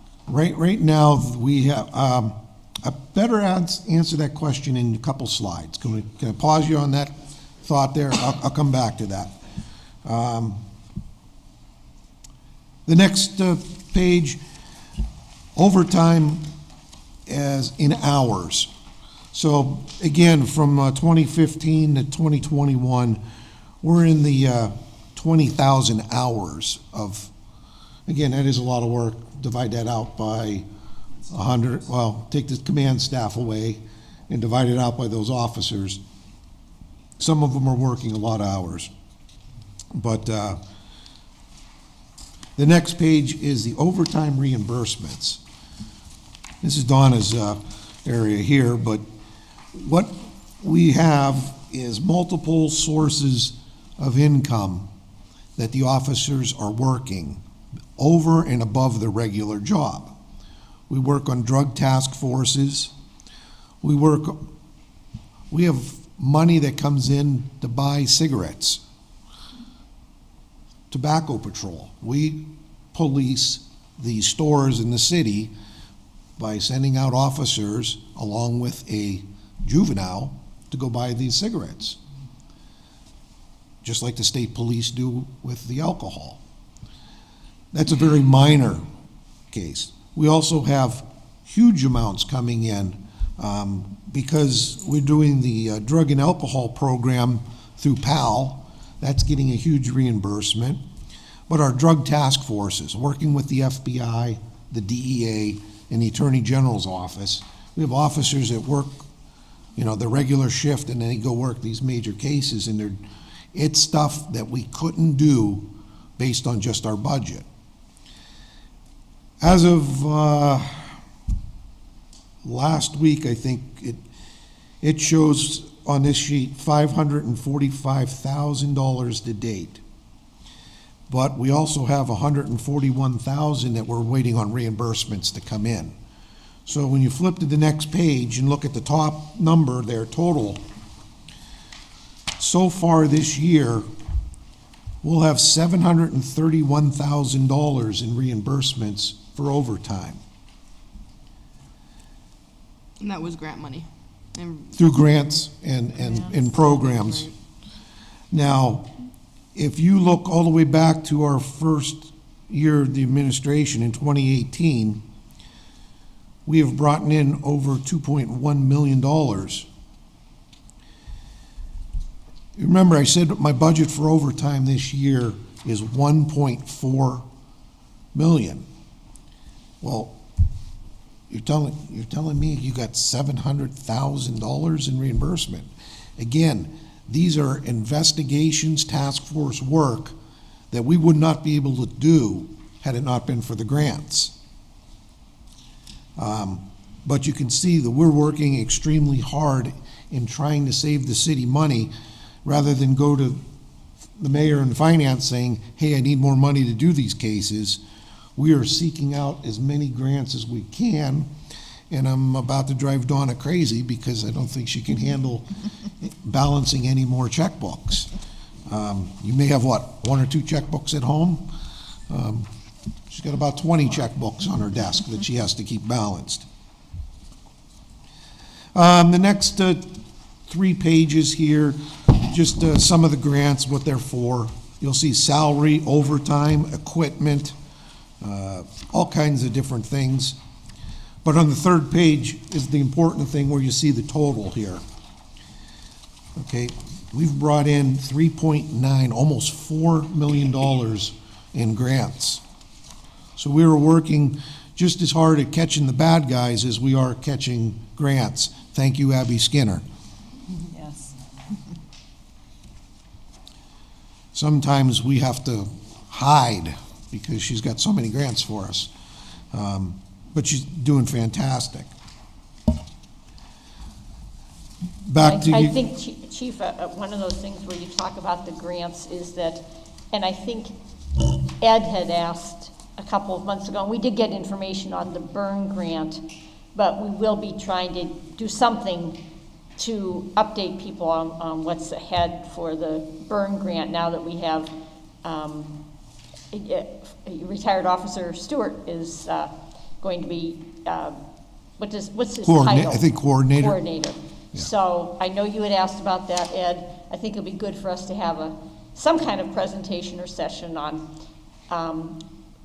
some exciting things I think that are going to be taking place because of the burn grant. So, In a nutshell, the burn grant is what some of you may recall the Little Italy patrols we did a couple years ago. We're prepared for the next 3 summers to spend $411,000 on a concentrated area of the city, 6th to 26th, Holland to Wayne. That area comprises 10% of the city population, but it's 30% of the crime occurs within that area. So through this grant and some of the programs along with it, we're going to flood that area, if you will, with police presence and follow-ups and different things through this grant process to see if we can't bring that number down and make it a more livable part of the city. It's directly in the center of the east side where we have so much crime. Pardon? Why did we stop at 6? It's twice the size of our west side grant, and we had to limit it. We have to target, we said 10% of the population. We can affect 10%, and that, I don't even think Little Italy was maybe 5 or 6%, so it's a bigger area. the Little Italy grant allowed for some cameras for the businesses, so I know that the chief said you're going to be looking at, you know, the most effective, and we've had people come to council meetings and ask about cameras to help with, keep people safer and, you know, be able to share that. So I don't know any more details than what I'm just saying now, but I know that we'll be learning more about that. Absolutely. To finish the overtime question, you know, the officers on the street, fortunately, we're a younger department right now. So some of the guys don't mind working the overtime, but there's a lot of different overtimes here. There's a difference between, hey, I need you to stay over your next, you just worked 8 hours in the car, I need you to stay another 8 hours and continue answering calls for 16 hours. Some officers don't mind riding in a car for 16 hours, going from call to call to call, and dealing with very difficult situations. Sometimes, though, you're going into a drug investigation, so now you're just sitting and you're on a surveillance. You're following somebody or you're trying to buy drugs. So not all overtime is the same. And I'll talk about that, something else about that. Actually, yeah, we'll talk about that in a second. The police overtime reimbursements, big chart here. Once again, this is a report that we get every 2 weeks from the finance department. Every time the payroll goes out, the command staff gets a copy of this, and we're looking at it. We're monitoring the use of overtime, where it's, budgeted to. Right here, it shows we're at the very last column, it says we're 91% of the budget already spent, but we still have 8 weeks left. Well, again, I told you, we're waiting on a check for $141,000. Between that and the remaining amount, we're gonna come pretty close to using our $1.4 million for this year. But we should hit it balanced. We're doing a little belt tightening, and I think we can. Reasons for overtime. I know we've talked in past years, there's always questions about overtime and what's going on. So what I've done is I've kind of threw this together. It's 2 pages, and it's just reasons why there's overtime. It kind of gives you a brief explanation. I wrote this on one try, and I haven't really gone back and looked at it hard, so if it doesn't read very well, it's because I don't have an editor to check my work. But basically, officers can go to court. There's backfill when we have mandatory minimum officers, and that's usually just the main patrol body, where we have to have so many officers on the street. And so if somebody calls in sick or injured and we don't have enough, then we have to call somebody else in, like the firemen do. Sometimes we have mandatory training that has to be done. We have a violent incident that's not under control. We bring in extra people, just like them calling their backup units in. Sometimes we call our officers in. Sometimes we don't have time to wait for our officers. We call the state police or Mill Creek and say, hey, send us everybody you got until we get help here. We address crime surges. Sometimes you hear about cars being broken into an area or a rash of burglaries in the neighborhood. Sometimes we put out that undercover patrol trying to catch them. Obviously, the biggest part of our overtime is investigations, whether it's day and night, weekend, holiday, shooting victim, overdose, death investigations, burglaries, serious injuries, motor vehicle accidents involving a death or serious injury, assaults to children, deaths of children, sexual assaults of adults and children. Sometimes we're serving search warrants, either the identification unit or the SWAT guys. We serve major arrest warrants on overtime because we don't want to let that person stay out. We want to get them in custody as soon as possible. We also have to maintain crime scenes, usually homicides. We could hold a house for days because we're waiting for the autopsy and then the district attorney to come and make sure all the evidence is gathered. We do policing events, special policing events, parades, festivals, walks, races, bikes, VIP escorts. There's special attentions, Spoons League. Now, not all of these are overtime. A lot of times we have over the minimum on the street, and we can send those officers. So don't think we spend overtime on all of those things. I think Spoons League, we actually get volunteers, so.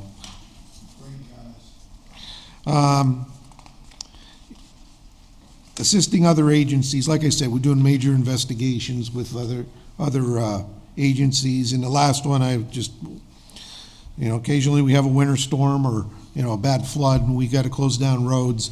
Sometimes you just need a few extra bodies out there. They're not but number 6, major investigations, is the bulk of our overtime. Chief, going back to the DJs, couldn't the DJ put a charge in to the people who are being charged?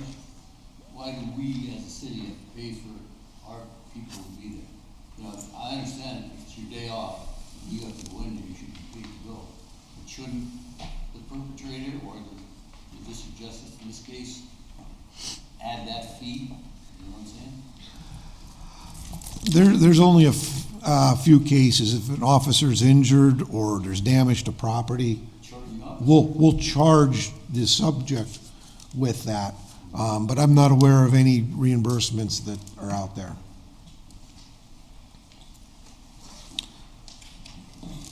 Other factors to consider, and this is just some quick top of the head. You know, obviously, we talked about the homicides, juveniles, the victims of that.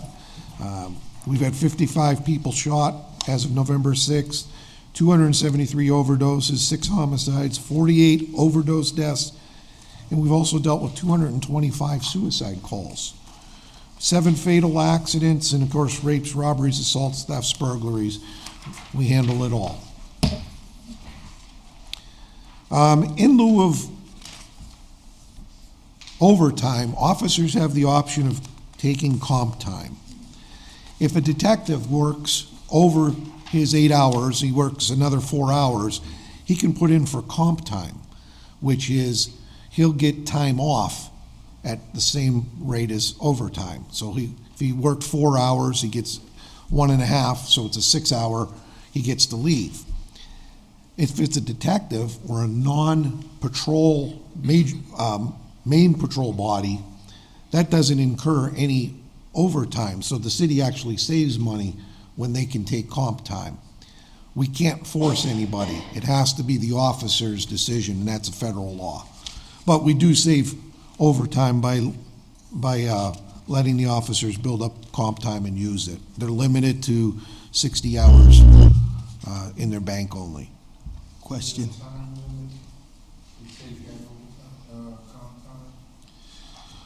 There is not at this time. It's just whether or not they have the, at the end of the year, we check to make sure all the balances are under 60, and that's all. Question. So if an officer takes comp time, would that trigger overtime in the regular complement? Only in the main patrol body.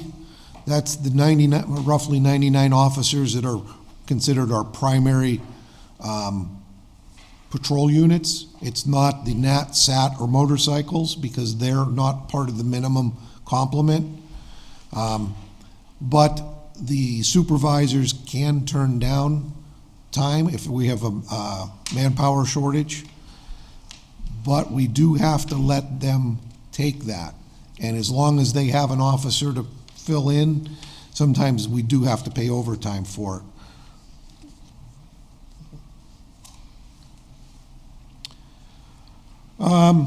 Spending issues. We're here about the budget, and we were hearing about costs are rising and stuff. You know, we hate that the fees are going up on us because we're spending more.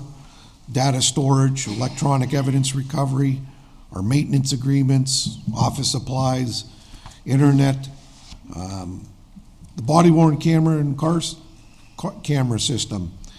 You know, there's over $1 million right there. So as our budget goes up, a lot of it is because of the electronics that are involved. When I came in and started in the department, we still had some manual typewriters in the department. Now, there's no typewriters, everything, carbon paper. Now everything is done on computers, and when they break, whether it's the keyboard, the screen, whatever, it's a lot more expensive. And you'll see if we go through line by line, that's where the increases are that we've asked for, is because of those office supplies and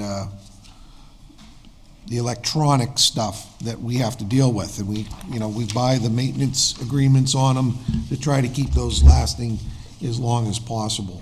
That's mainly the line items 4056, repair and maintenance services, and 4059.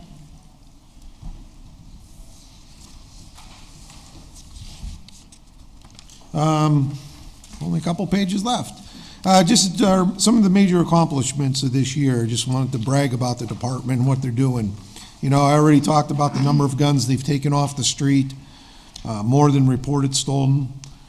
Here we go, clearing our open homicides from this year, 2018, and even 1988, Helen Vogt.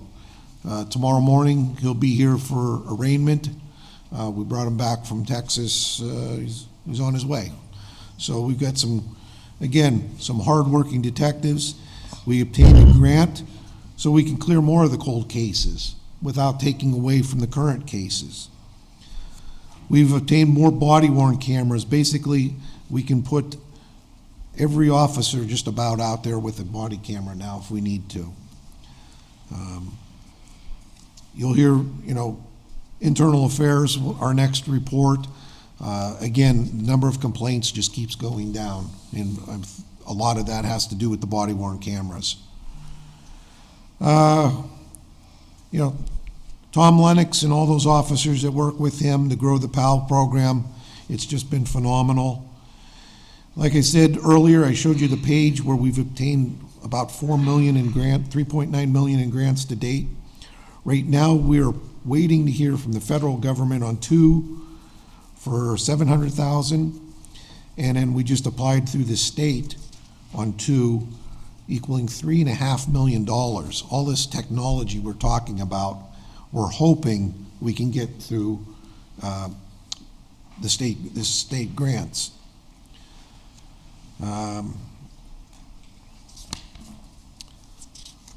Last page, the wish list, and this is my top of my head. My staff, I think, is ready to laugh at me about this, but some of the things that, as a chief, I got to deal with. The building maintenance sometimes, and the guys are doing great. I'm not putting them down. I would advocate for another building maintenance guy because there's enough cleaning and fixing work to be done here. It's an old building. Our plumbing, some of you have heard, we've been talking about the locker rooms in the basement here.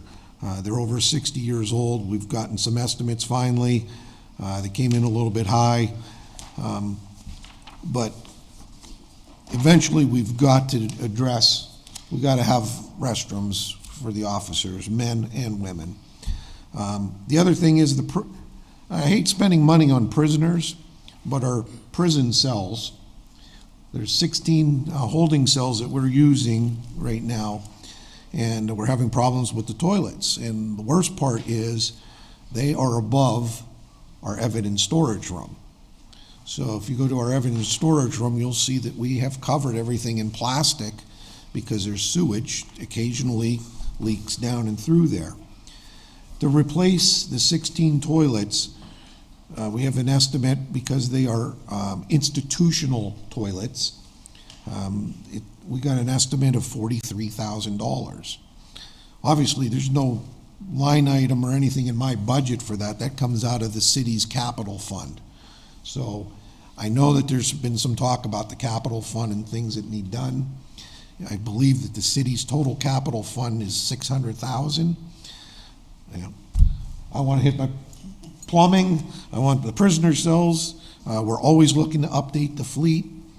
Our central operations area, if you sit there where the clerks are and they're there 24/7, you look up at the ceiling tiles that we can't touch because there's asbestos above them, but they're not white, they're yellow because there was smoking going on in that room for years. I mean, it's like sitting in a dungeon, so I just want to help the employees feel better about their work and job so that they're not sitting in the dungeon area. But none of these fixes are in my regular budget. They're in the capital. So I'm making a push. I know you'll be talking about capital in the future, so I just wanted to push that. Chief, that sounds like a risk management problem that we need to resolve expeditiously, health-wise. Thank you. And again, I will make my pitch that if anybody wants to see whether it's toilets or yellowed ceilings or whatever, the chief would be happy to do a show and tell tour for those physical needs that he has mentioned. Absolutely. Paint some windows on the walls. I'd love a window. We saw them today. They're not great. I would want them better. All right. I'm hoping I answered everyone's questions, but if you have more, we're ready. Lisa, is there anything that you want to point out in the actual budget or in the council book that we got to go along with the police?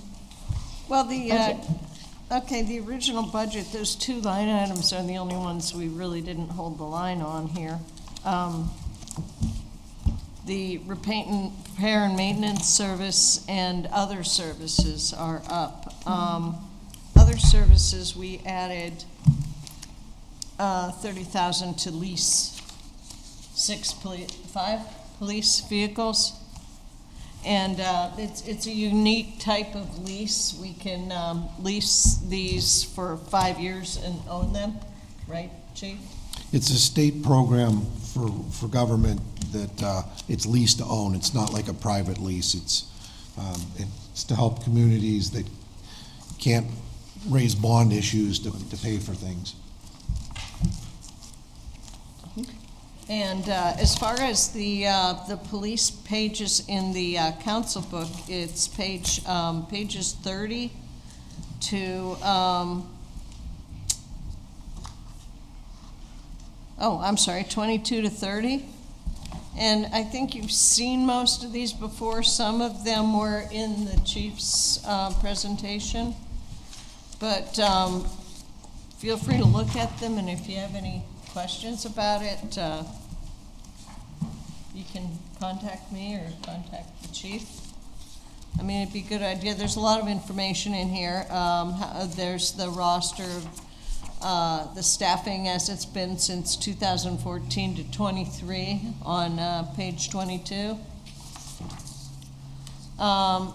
We've got on 23 the cost to outfit a police officer, from, the uniform, the taser, the gun, everything, $34.98.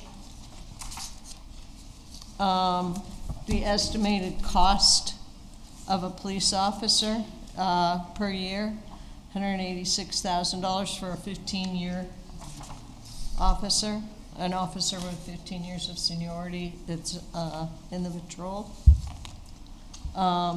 We've got a graph basically giving you the same information that Chief gave you earlier on grants. Let's see, 26 is a duplicate, and 27 through 30 are overtime. So, and we've already looked at those. I see people seem to be packing up a little bit, but does anybody have any specific questions right now for the chief while we have him here? Any specific questions? Make sure I don't get pulled over picking my dog from gymnastics in 15 minutes. Did you say the budget's approved? Are you running late? We need one more ticket. Okay, so We'll reserve the right to contact you individually. Lisa, we have Public Works on Thursday. Yeah. Okay, and does anybody have any suggestions about anything different you'd want to do for Thursday?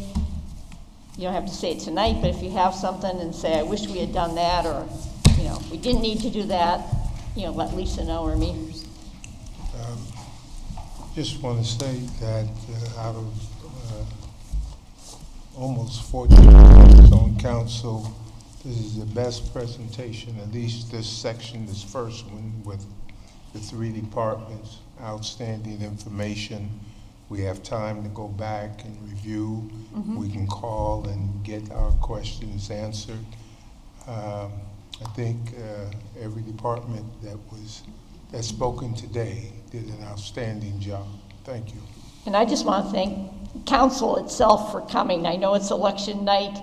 I know you have jobs. You were out there on the job today too, and thanks to the command staff that's out there, Teresa, everybody else who came, and committed a little bit more time than we thought, Lisa, right? I think that's the only thing in terms of like, it would be like estimating overtime. We were hoping an hour and a half, and we kind of went longer, but I think that speaks to what Mel said, very thorough preparation. All right, Thank we you. don't have to formally adjourn, but we're done, right? And by the way, we've added capital to the 29th.